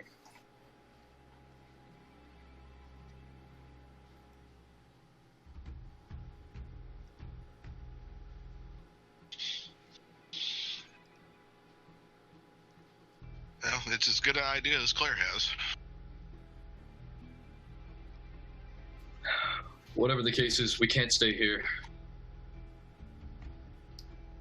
Well, guard duty is boring. We can either sit and wait a while and see if he goes to sleep, or we can act sooner than later. Well, it is the night, and if we can get ourselves to the water, look about, get something to float with, kick ourselves ashore. You're not going to kick yourself to shore where we are in Sisterton. We'll drown in the bite. Well, it's better than dying at the end of Aegon's sword. Well, but to that point, I guess we do need to think this through a little bit. We take out this guard, and where are we? What are we going to do? Well, the only advice I would say to you all is that we play this out. Maybe there's a chance, maybe they'll have lax guards or something. Something might happen. Hell, another storm might happen. And when the storm happens, we can manage our way out. Well, I'm sure they have rowboats. Right, maybe some sort of launch we can steal. Exactly. Best case scenario, we row south until we hit the Vale. I don't know, like, looking at a map, how long the distance that actually is between, Sweet Sister, Little Sister to the Vale. Bring up your map. It's a general idea, right? Yeah, it doesn't really give, scale. No, but, not scale. I mean, and Araldus kind of... You're probably south of there somewhere anyway. You're probably not right next to Sisterton. It's been, an hour or two. Yeah, I mean, if out of combat, if they went straight west, we could get to Little Sister pretty easily. If we're past Little Sister already, we'll probably hit the northern shore of the Vale. Yeah, I guess we'll just sit and wait then. We don't have much choice. We'll sit and wait and prepare ourselves as best we can. I would wait a little bit to see, if it's getting night, see if the rolling of the ship causes the guard to kind of lull off to sleep, and then make our move. Let Claire open the lock and take a rope to strangle him, and another person with a makeshift club. We'll go from there. So how are you gonna? I mean, you listen through the door and there's no obvious sound, but I mean, there's nothing that tells you that he's asleep or not. You don't hear snoring or anything like that. Get the door open, crack it, and then falsely lock it. Afterwards, after we look a little bit. Okay, so why don't you roll your whatever the pick lock is. You did 21. Okay. All right. So you very quietly pick the lock, and there's no click. There's no nothing. And so as you slowly turn the knob of the door, you look out, and the guard is not asleep. He's just sitting there with his hand on his hand, just with his elbow on his knee. What gear and weapons does he have? He looks like he has some sort of leather armor and some sort of sword.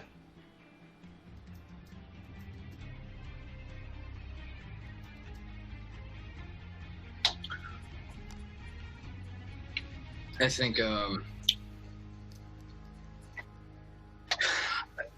Lord Ian is going to maybe, and he seems to be the only one down there. Yeah. Yeah, the rest that you don't see any other guards out there now. There's just a little small hallway to a couple other cabins, and then stairs up to the deck. Could I roll cunning to see if I knew anything about like the ship structure? If I would recognize like the layout. Yeah, you had hoods put over your head, so you would not see that. As back in Stormlands, as I mentioned. I mean, we'll get the surprise on him. I would like to think my agility roll will give myself a high enough initiative. If we're looking for best case scenario to kind of teamwork here, what's your cunning at? My cunning is 4 with a. Or you mean deception? Nope, cunning. Cunning is 4. This guy is a red shirt, so if you do a lesser action distract, you're gonna lower his. All you have to do is beat his passive will, and you lower his combat defense by his awareness, and that gives us a more chance of defeating him.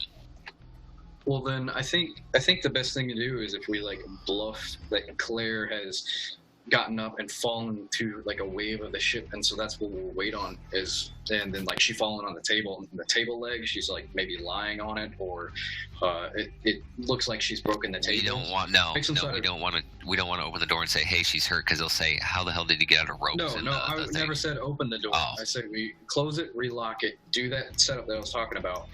I have the like table leg behind me, or you even have it, right? Like, because I assume your fighting's bigger than mine, and I can distract and like I assume both of you have better fighting than I do, and sleight of hand will distract in combat, and so Claire can do the distract, and you guys can both hit this guy.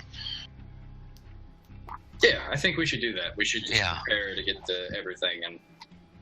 We can both use our makeshift clubs. I mean, you can do like lesser distract, lesser attack, or lesser knockout even. We can both try a knockout.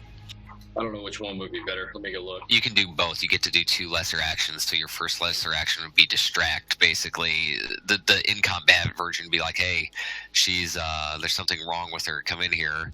And then he gets in, and then you pop off the hood and you say, hey, shitbag, and he looks at you in surprise. That's lesser action distract.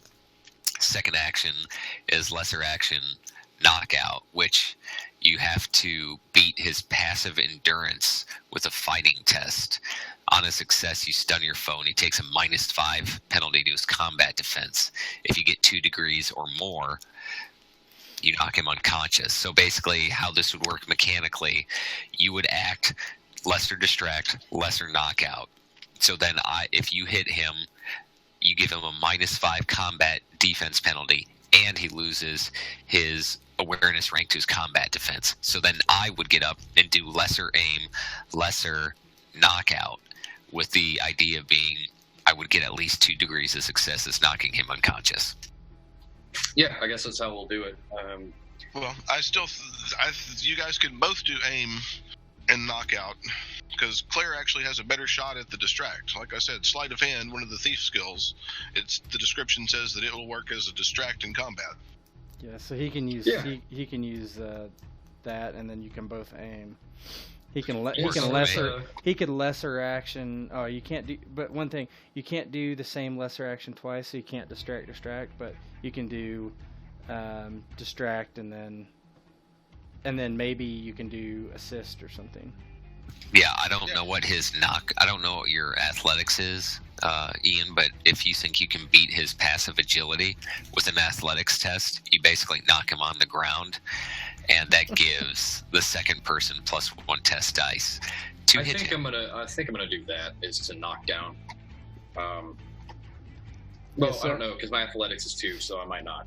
Okay, that's a then I'll risk. just do knockout as well, because that's the easier one. So have Claire distract, and then.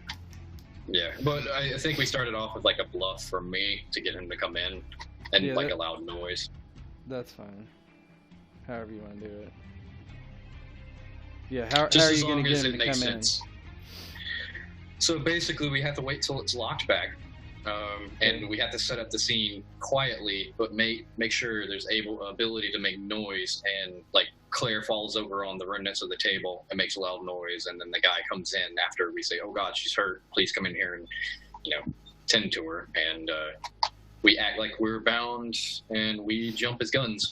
Okay, do that. So you lock the door back quietly. Yep.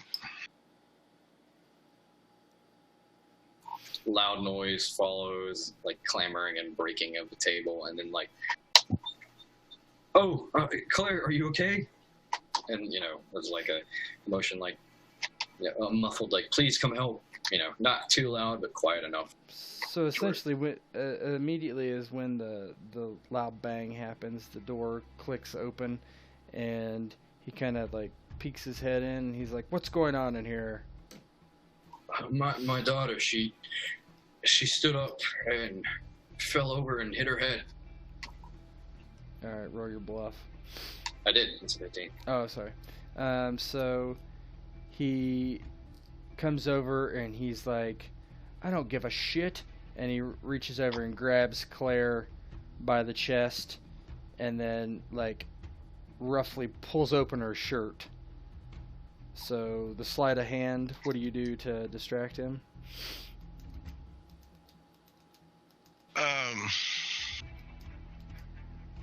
He pulls open her shirt. Claire gasps and makes as if to struggle away from him. Yep. Meanwhile, kind of putting herself more on him rather than getting away. Just So he seems to like that, and he kind of like takes both hands and puts them on your wrists, and kind of pins you down to the table. Yeah, so he's definitely distracted. I think we're both just gonna. We don't have to roll initiative, yeah. No, go ahead. Okay, well then I'll just bludgeon this guy. I think it's aim, lesser aim, and then knockout. Yeah. Yeah. So aim gives you +1 bonus die. So you roll another die here.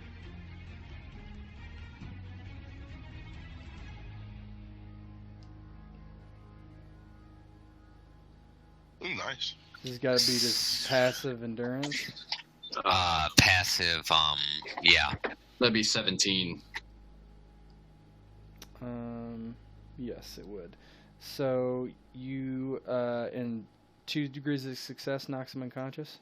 Yes. So Ian seemingly kind of surprisingly comes up and just cracks a guy in the base of the neck, and he falls over straight forward with and just like kind of like collapses on top of Claire. What kind of weapon does he have? He has a short just a sword. massive. Oh fuck yes! The old man still got it. Yeah, like there's like a smug grin, and he says, "Right, I didn't expect that." Rawless quickly goes over to the door and closes it back up, just in case there's a passerby. Claire extricates herself from under this lout. I'm gonna take that short sword. And rifles him while she's getting out from under. Yeah, he doesn't have anything on him worth. Some day old bread.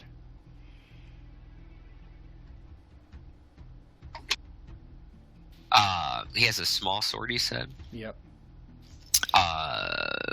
Araldus looks at. Oh no, was it a short sword or a small sword? Same thing. Okay. Well, He looks at the small sword and goes, "That would be much better served in my hands, I assure you." Well, you take it. Give me that extra bludgeon. So, now what? Well, Not that it'll do much good, but Claire grabs the other table leg. Before we leave here, I suggest we gag him and tie him up. no, I've got something to gag him with. That just sounds wrong. And take the key with us. And I think there's a moment where, like, I'm probably in, like, my small clothes, and then I, like, nestle around and I remove, like, the girder from my like pants. So basically, I have I'm going commando underneath my like pantaloons or whatever the equivalent would be, and I force it inside of his unconscious mouth and tie it with a piece of rope, and then tie up his hands. Okay. So you gag him with your underwear. I make sure to have like the aforementioned skid mark region appropriately on his tongue. There's not much wiping in Westeros, so yeah. Let's be honest, there isn't, and it's on his tongue. So when he wakes up, he'll have a fruitful dingleberry soup of generosity. All right, so you you do that, and so what are you gonna do now? He's tied up. Can I roll? Let's see, cunning to make sure the ropes are. They're tight. You don't need to. They're good. I would suggest I lead the way and find a safe way to the top of the ship. Yes. I'm not going to make any attempt to know where our gear is being stored. I think it'd be foolish to go searching for it. And It would be helpful to retrieve the money, but other than that, and that's not because I'm a money grabber. We'll need something. So we'll make. Araldus peeks out, and he kind of like looks, and there's just basically there's another looks like a compartment next to you cabin, and then there's stairs up, and then there's just like basically the bowels of the ship. Basically looks like barely any room to move through it. Looks like somebody would have to move through it to do like repairs on the bottom of the deck and stuff like that. How well lit is it up to the stairway that leads topside? There's a lamp that's like running out of oil that keeps kind of like banging against the side of the wall that's sitting right next to the stairs. Araldus will move up to the lamp and turn it out, or basically to the point of it guttering, and then make his way up to do a quick look topside and see what is up there. Roll stealth. Sneak.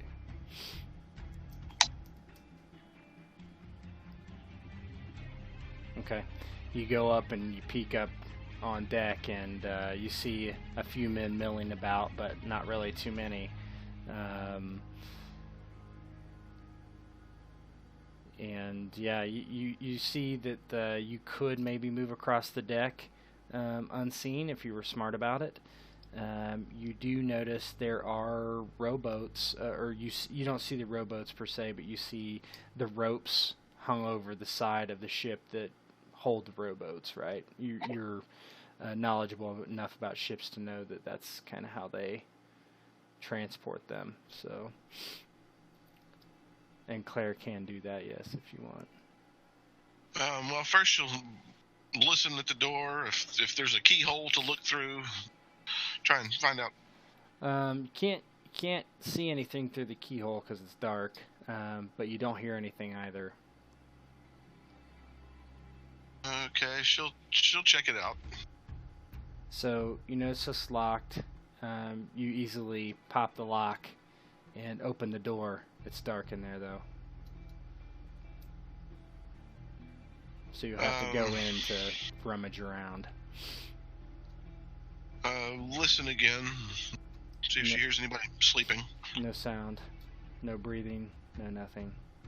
Okay, well, she'll go rummage around in the dark. So you go in, you kind of feel around, and you feel like things, right? And your hand comes on something you're very familiar with, and it's your crossbow. And okay. you feel a couple other things. It feels like a sword, that sort of thing. Well, she'll gather up the things that are there. Can I go get that lantern and then like bring it in here? Yeah. So you come out, grab the lantern, turn it on. It's basically your gear, minus the money. Araldus comes back to report what's topside and sees them going into the other room, and is quite relieved to see that it's their gear, and promptly goes to getting on his hard leather and weapons. I think I just throw everything that, like, not everything that I brought. Like the parchment and the paper is useless at this point because evidently water damage is going to be. But the like I'll melt my seal and shit like that, and I'll melt some stuff like that, and I'll. Oh no, I would have probably just given my seal to Lady Daenerys. Yeah, that would have made more sense. I think more or less I'm just grabbing my stuff and putting it in like a sack nearby. And the only thing that I'm going to take is my like on me personally is my like long sword. Okay, so basically you guys put your armor on, your clothes on, and get your weapons and get ready to go. Yeah, I don't put my armor on because it's loud. It's loud as shit. It's coin armor, so coin. It's scale basically. Okay. And yeah, and it would jingle like shit. So I don't put it on. That's fine. All right. Well, there's 2 men topside. That's only what I could see. There are rowboats on the side. My suggestion would be travel light, travel fast, get on the rowboat, and hope they can't find us when we get to putting the oars in the water. And you did notice that when you looked outside, it was really foggy. It was this same storm that hit you coming in is around. It's not storming. The weather seems pretty calm, but it's really foggy. So like basically like the picture portrays. Well, we're going east, and it's foggy, so if we go, what's to the right of the ship? Starboard? Yeah, I think so. Oh, I starboard. That I had a map of the world, so can I bring that with me? Oh, the known Westerosi. Yeah, you can have a map. Stuff. That's fine. Mm-hmm. Yeah, I will. You don't know where you are in relation to. Oh, obviously, right obviously, yeah. It's not like Skyrim or something where there's like, hey, you are here. Yeah. Okay. So, the deck. There's nothing changed on the deck. There's guys that look like they're walking around doing normal normal sailing stuff.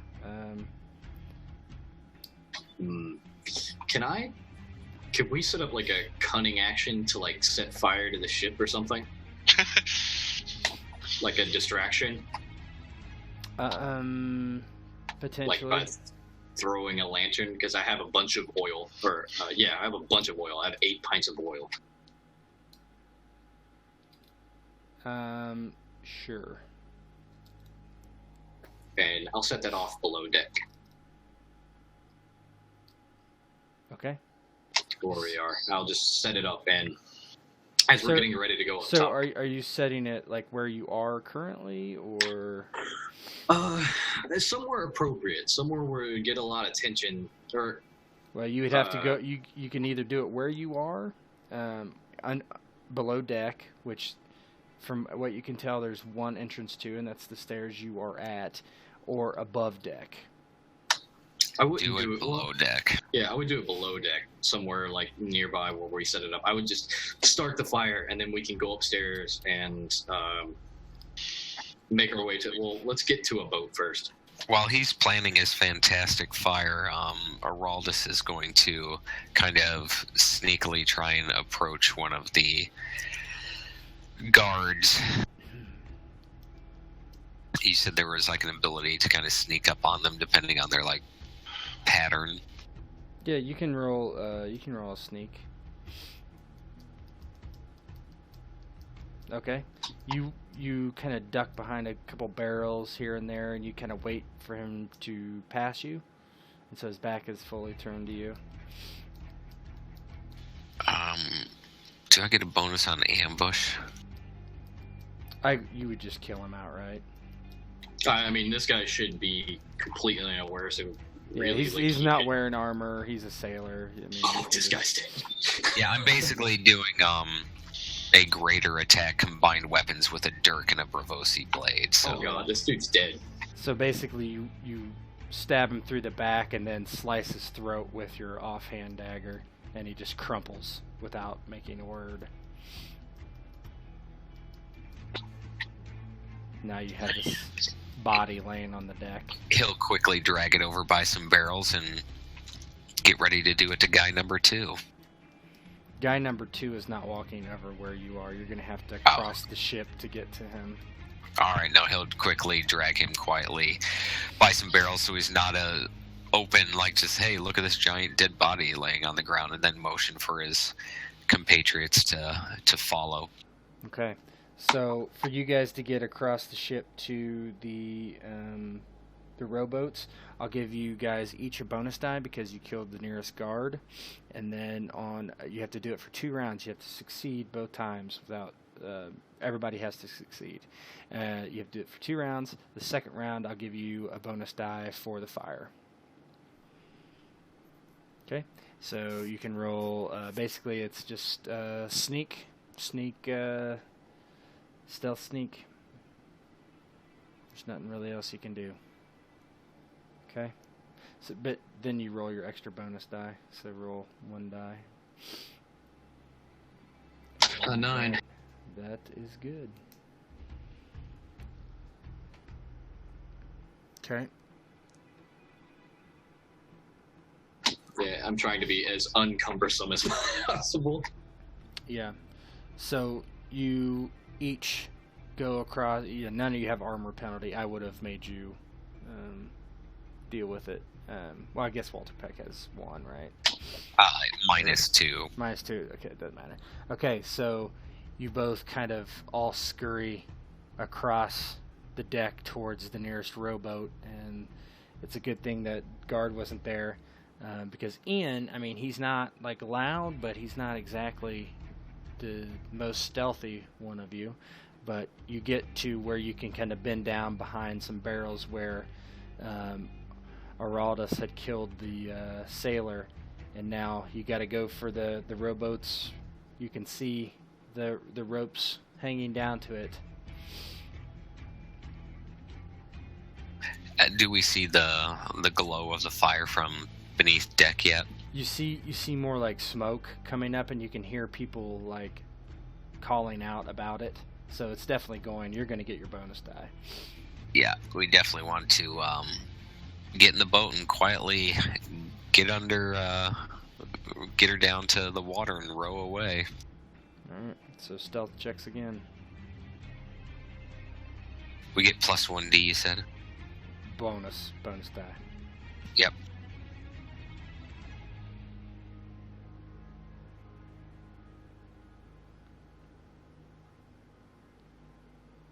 I only get a 6. Yeah.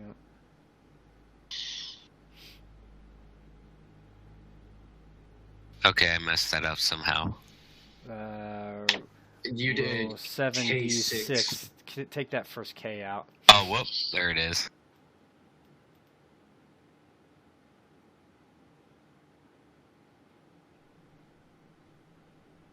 I mean, I should just basically. You would have to roll awful. Okay. Yeah.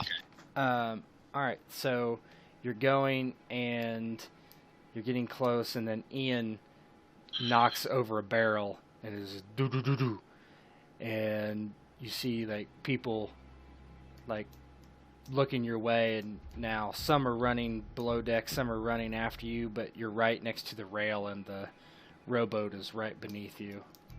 Hop over in that thing and cut a rope.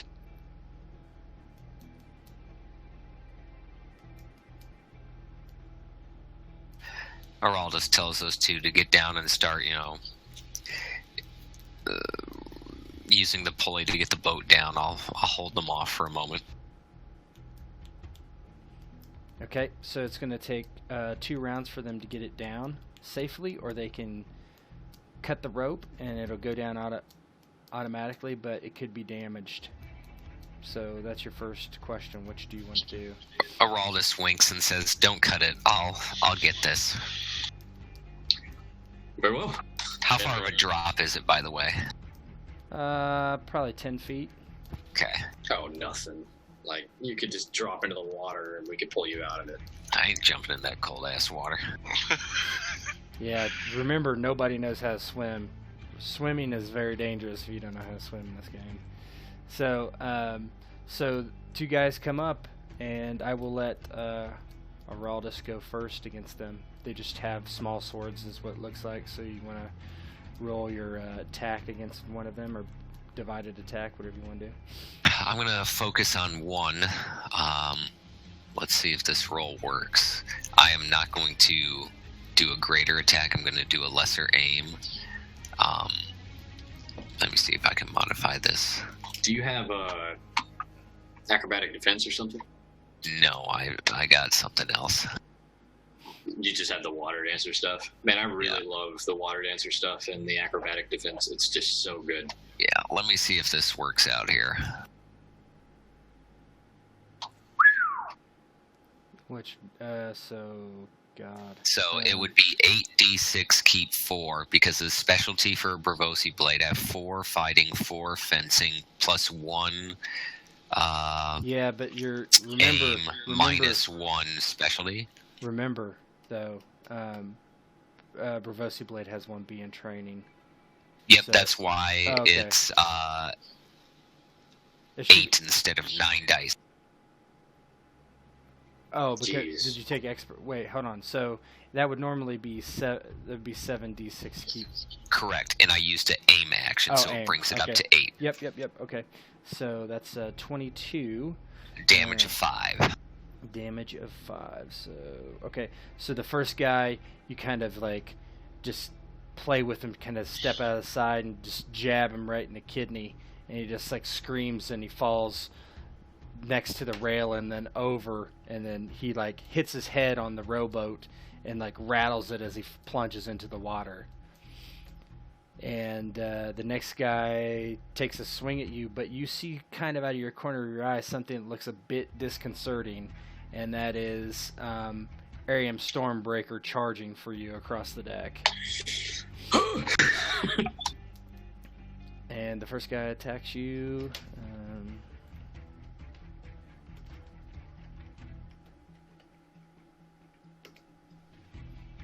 That's Kill the bad guy. So the first guy swings his sword and you parry it without a problem. And so the rowboat's halfway down now. And I am going to return the favor in kind.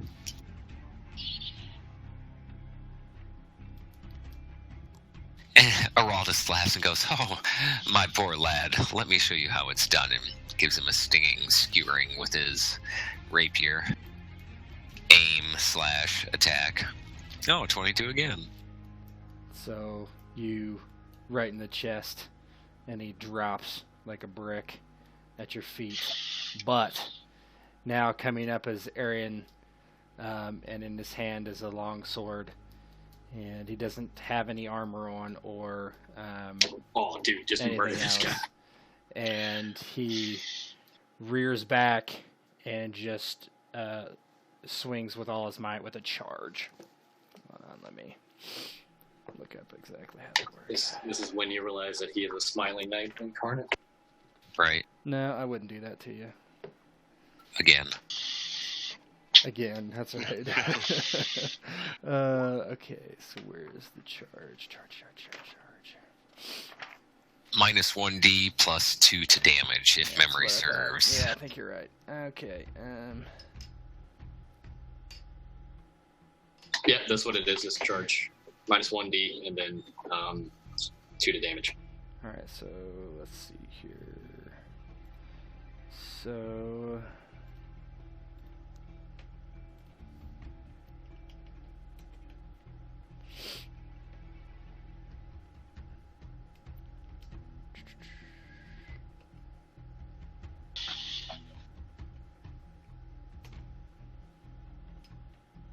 $11.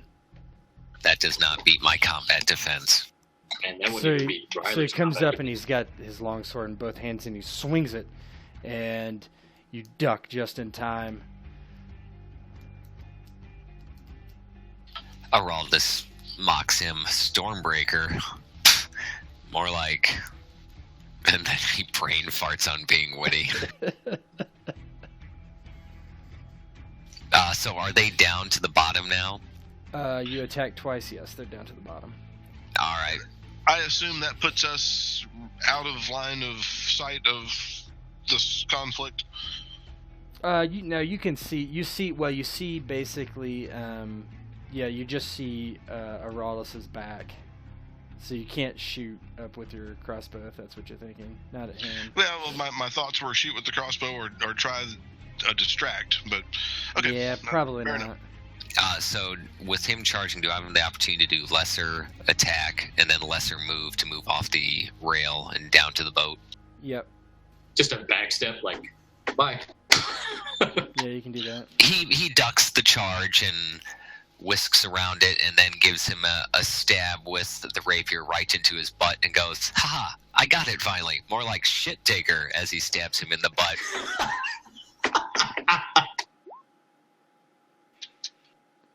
What Is you that roll? correct?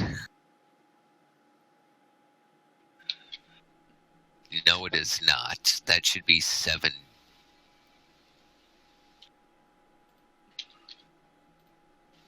Hold on here.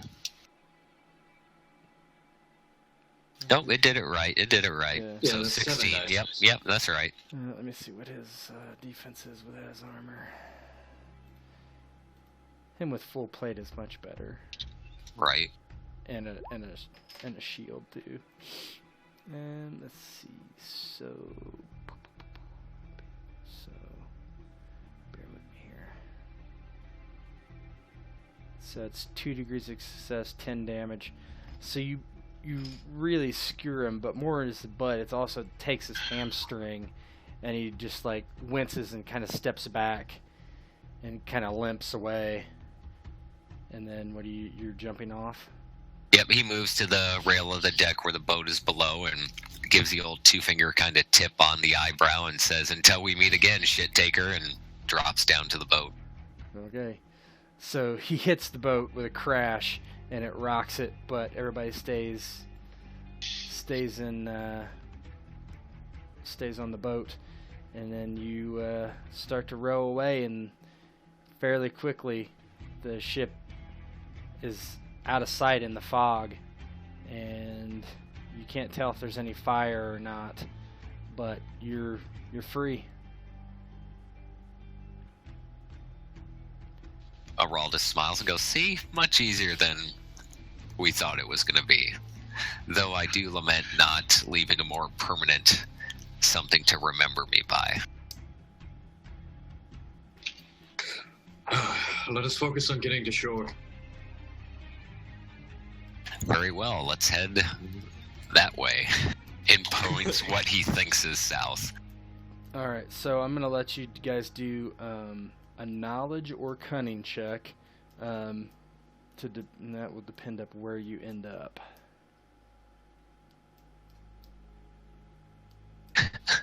I just pointed towards Bravos.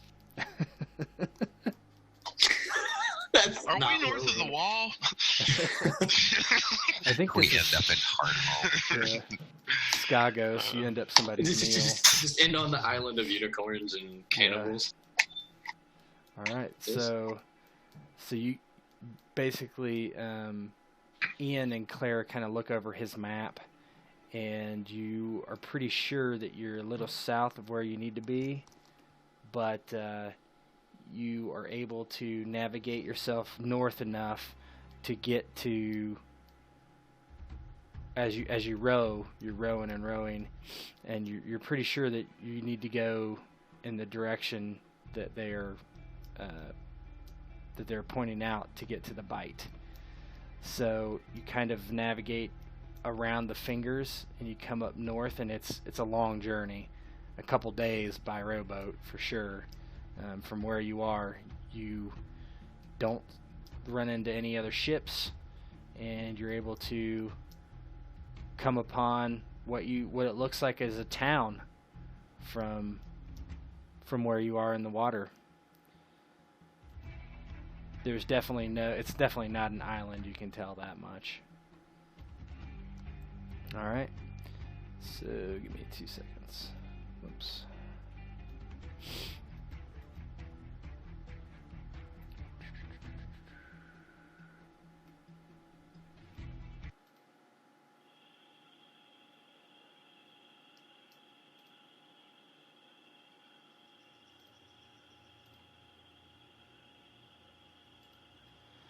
All right. So you navigate into this small little town, and there's a dock of next to nothing. You see it looks wet, ugly, half swamp, and you see men that are walking around with hunched backs. The other boats in the harbor are clearly made for fishing. The wood of the dock is partially slime covered and looks black. The few huts that adorn what makes up the town are less than impressive, made of muds and twigs. Even less impressive are the people who are stooped and hunched back and wear dour browns. The distant part of the town seems to float on a mire of what appears to be the forming swamp. At least this part of the town, near the Bight, seems to be on semi-solid ground. No one pays you much mind as you come and bring your little rowboat up to the dock. Well, I guess this qualifies as land. Should we dock and see where we are exactly? I wouldn't qualify it as land, but whatever suits you, Bravosi. Should remind you of home somewhat. No eels. And Ian feels something on his neck, and he looks at it, and it's a mosquito. So you guys are starting to get bit up by bugs already. Right, well, I am not one for staying in this climate as long as possible. My ex-wife used to speak of these Krenog men. Did you say ex-wife? Well, she's dearly departed. My condolences. Yes, let's find out what town we are here or at and see what we can do about securing horses or something to get south and to get past this marshy land. Now that we have time, or have had time to regale everything, did they take literally all my gold? Yeah, There's there was a single piece. Yeah, they didn't leave your gold in the pile of stuff. Whoever was in charge of putting the stuff away took the gold for sure. Well, I kind of reaffirmed the thing of Penniless. I don't suppose, Claire, those 3 gold dragons that Sir Ian or Lord Ian here gave you were hidden any nooks and crannies that the guards weren't aware of. No, she's like to know, She put them in her bodice. I don't know if they got them or not. And they are completely still with you. As they didn't find your lockpicks, they didn't find those either. So you have 3 gold. Claire produces the 3 gold. Right, well, that's enough to get us some supplies to get a cover story going. I'll be ready to be merchants. Nothing like a few roundsies and some provisions to get us south of the neck. Right, well, I guess we'll make our way to some sort of reverence. We are in the north, though, so... So you head on into town, and just kind of a couple people give you odd looks based on your clothes and your weapons, and no one really approaches you.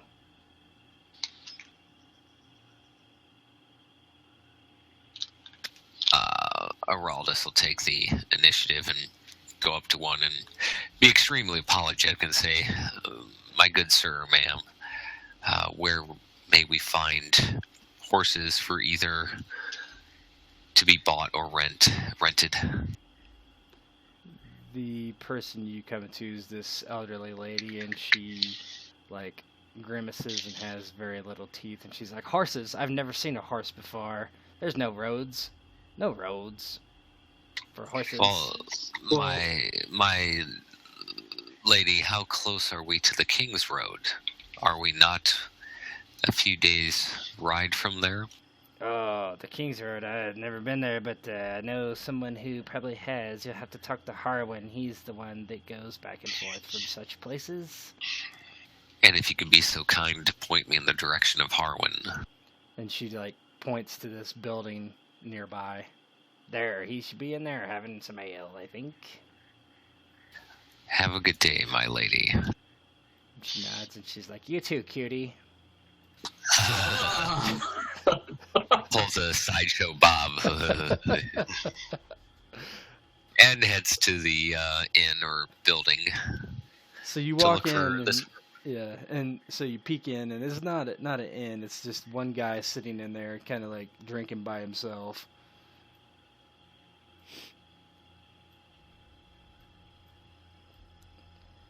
Oh, you guys aren't here. And so the guy looks up, and he's like, "What can I do for you?" And he's got this fur on with 2 bears' heads that hang over his shoulder, and like the bear cape kind of comes down off the back. My good man, we are in need of passage to the King's Road and somewhere where we can buy some horses, some provisions. The nearest market town would be a great deal of help to us. We're willing to pay.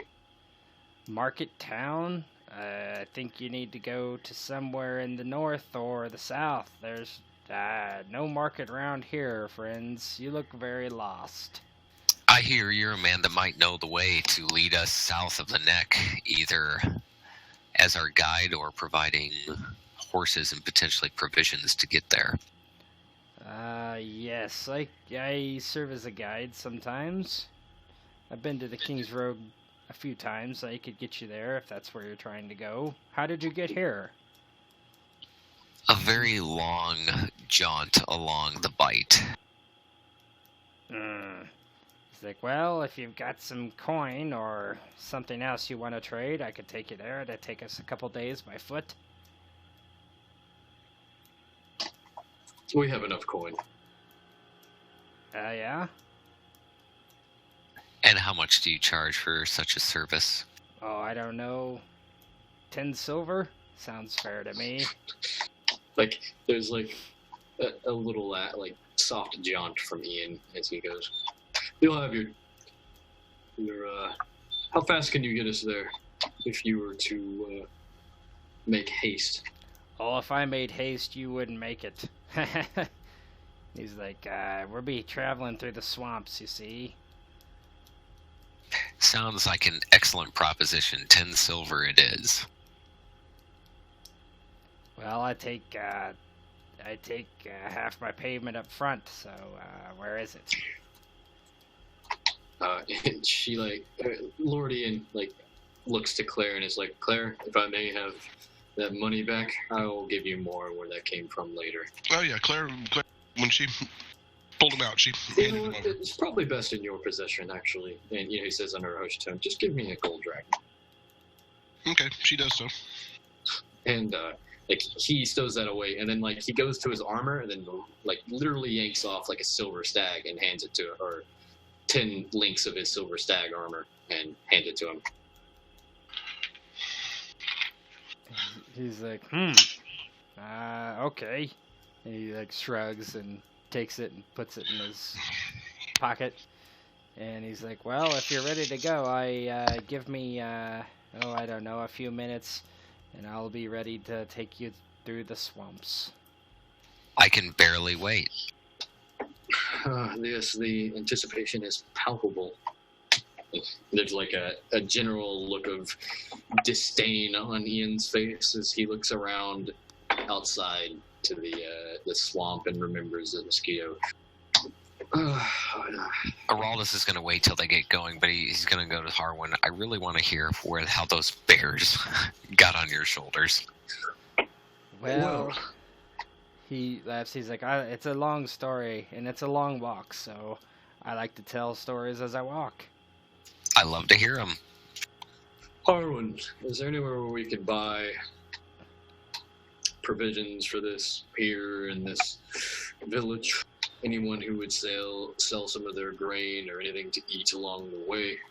He's like, well, there's not much grain here, my lord, but I have something that tastes much better than grain. And he walks over to this little, what looks like a kind of lean-to, and he's like, check out her. And there's this big fat lady in there, and she's like got this big, almost like cauldron of something in there boiling. And she looks and she's like, a couple per frog. And she like grabs a couple that have already been like cooked and puts them out. Sounds. Oh, that smells delicious. I think in despite his better judgment, he doesn't know anything about having to live off the land. He's just gonna be like, Harmon's like, this is good he's frog, best frog in Waterton. Oh, I bet. Let me get some of that. Frog legs are delicious. There's just a look of just general shock. Like Ian is just taken aback. He doesn't even know what to say. Like, Geraldus has sampled quite a few foods in his life and says to Harmon, now, these are great. Do you have alligator tail? I would kill for alligator tail. Oh, I haven't seen a lizard lion for quite some time. He seems to be like joking. there's just bewilderment. He's like, I'll just take some. He's like, Yeah, my I'll friend, take you some should frog." take some frog. And he grabs one, and he's like, this one's on Harwin. And he hands it to you, and he takes one for himself and bites the head off. And he just like, as he chews it, you see the eyeballs just pop in his teeth, and he's like, that's a good frog. I think Yeah, Ian's come just on, like, Ian, have a bite. They're great. yeah, no, he just not yet. He'll neatly wrap it in a cloth and save it for later for a savory bunch of food. And He hands one over to Claire, and he's like, here, girlie, you look like you should get some meat on your bones like her in there. He's like, hey. Yeah, Claire, put it in your mouth. Claire graciously accepts the frog and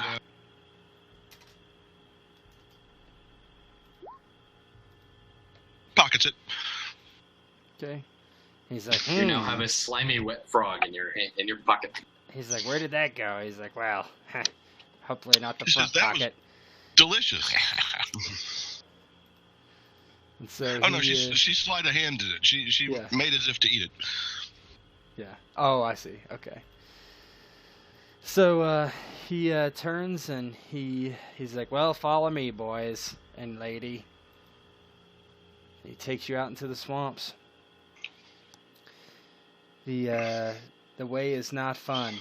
For the first day, you're pretty much continually knee deep in water, and your boots are just slimy and full of wet gunk. And he's just like continues to tell Araldus the story of how he got the two bears, and essentially it's not very interesting because he bought them off someone. He's never seen a bear. He bought it from some nobleman who had come to Waterton for some weird reason or another. And so, yeah, he bought it from someone from the north, essentially.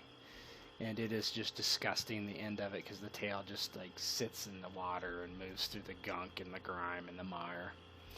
And he's walking through, and he's like, He's like, this is strange. And he looks around, and he's like, oh, shit, watch out. And behind you pop out. Giant mosquito bat. Not quite. Lizard lion. Lizard lions. So you guys are going north. Let's say this way. Let me grab a hard one real quick. Oh shit. I gotta move it. Hold on 1 second. Sorry.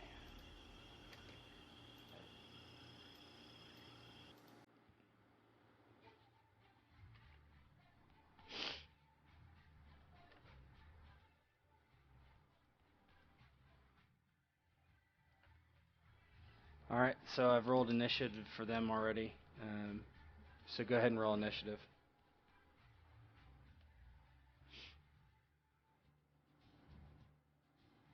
Subtract 2 to that for my armor. Oh, wow. That's awful. So 7. Yep.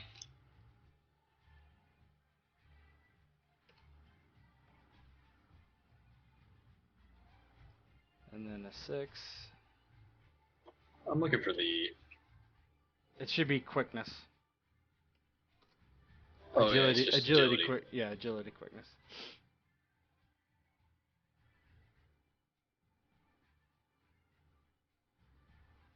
My God. What's your armor penalty for your armor? -3. Wow, you guys are good. Okay. Let me get Harwin real quick.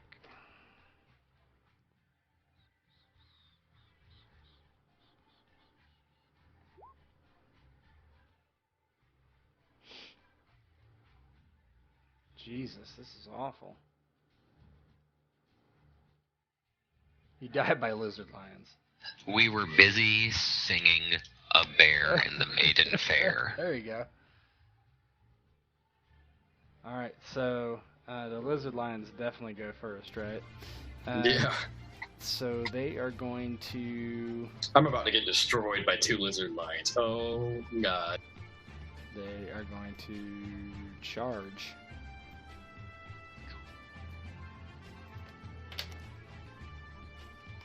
So one of the lizard lions comes up behind Araldus and tries to bite him by the back of the leg and drag him down.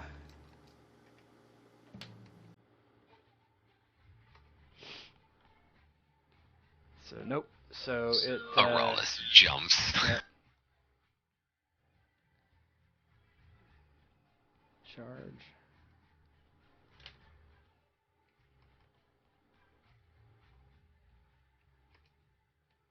What's your combat defense, Claire?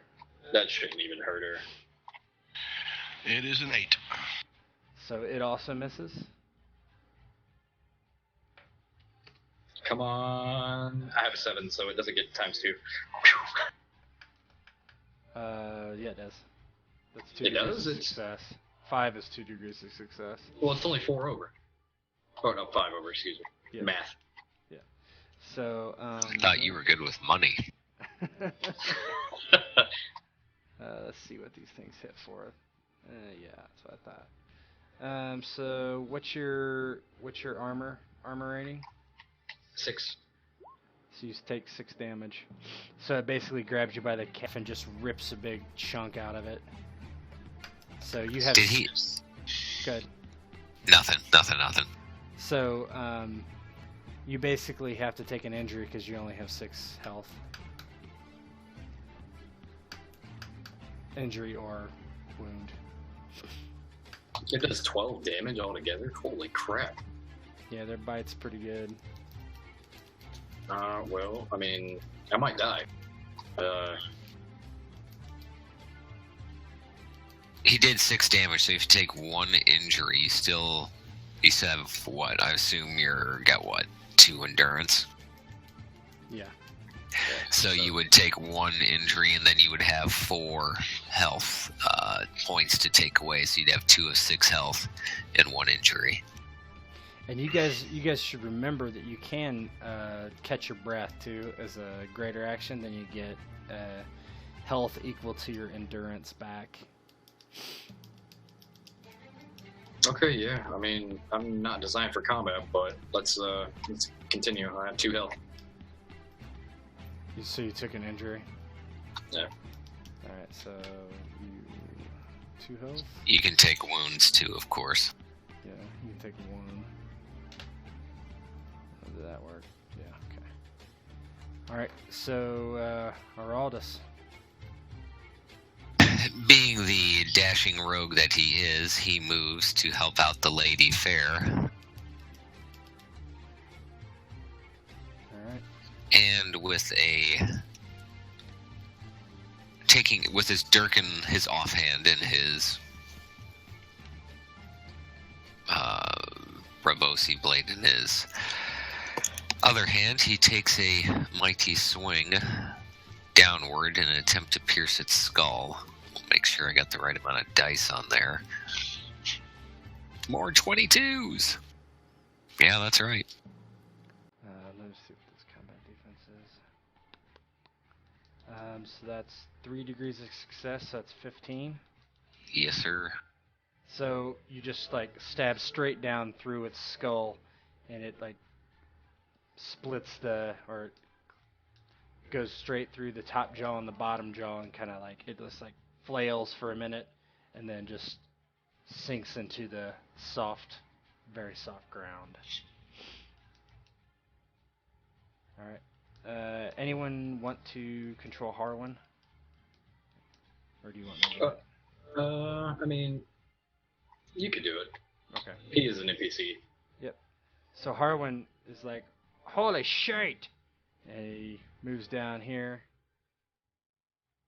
And he takes his spear and he stabs at it.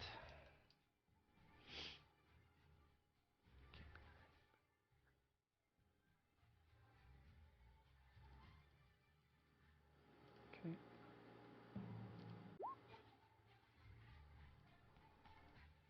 So he brings his frog spear off his back and stabs down at it and hits it in the shoulder, and it kind of like roars at him essentially.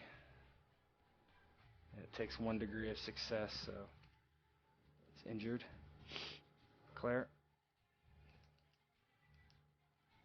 Okay.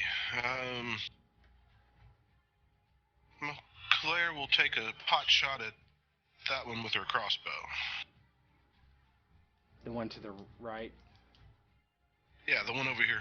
Okay.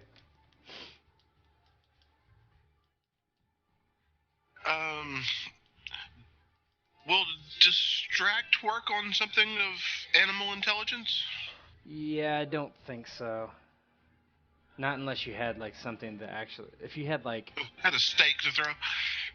well, if you had like flames for wolves, something like that. If it was, you know, if you had, if you had a steak, if you had some sort of meat, you know. Oh, so with John's jerky? Yeah, frog jerky. So you get you can aim too. So once you roll a bonus, just like another 1d6 there. Yeah. Not much So help. the crossbow the bolt just kind of bounces off of it. In.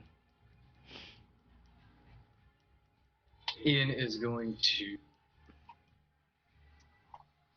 lesser action aim and smack this thing as hard as he can. So roll 4, keep 3.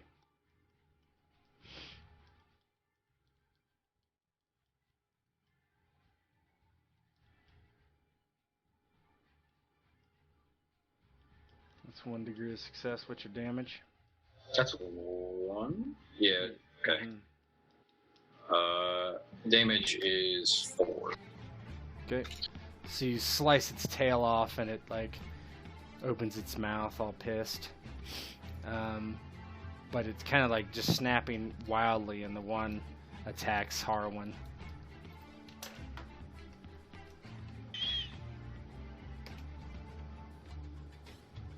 Harwin kind of like steps back and sticks his frog spear in its face to keep it at bay.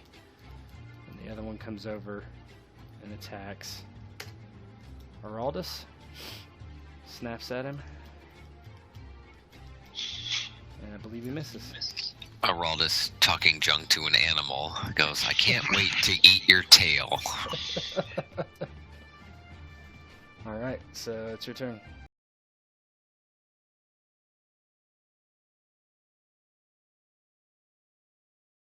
Two 17. degrees. Yeah, 2 degrees.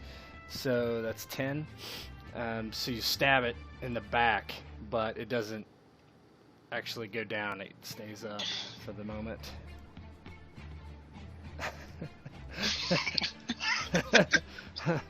That's funny. There's a love triangle brewing. Okay, so 7. So Harwin's like You should just step back, my lord. This thing is angry.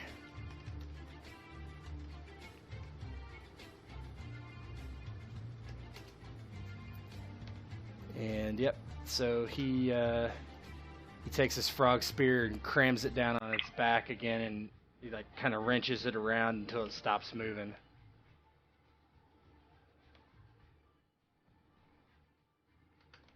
Claire? It stopped moving, huh? He killed the one, yep. The one next to Harwin. Oh, okay. The only one alive is next to our Okay, got it. Chapman. She will move over, better shot at it, and take another shot. Okay. So you reload and you aim, or you don't aim, but you come up and you shoot, and the bolt just pierces its eye, and it kind of rolls over to its side and is dead. And Harwin's like, "Oh, I haven't seen a lizard lion for like 3 days. Sorry about that." And he's like, "How's your leg?" Currently covered in shit and bleeding. He's like, sorry about that. I have a little wrap I can put around it for you.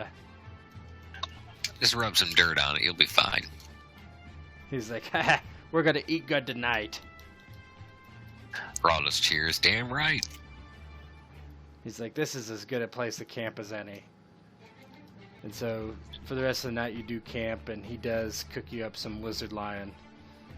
The next day, though, back to it, and you finally see something up ahead. And bear with me 2 seconds. Alright.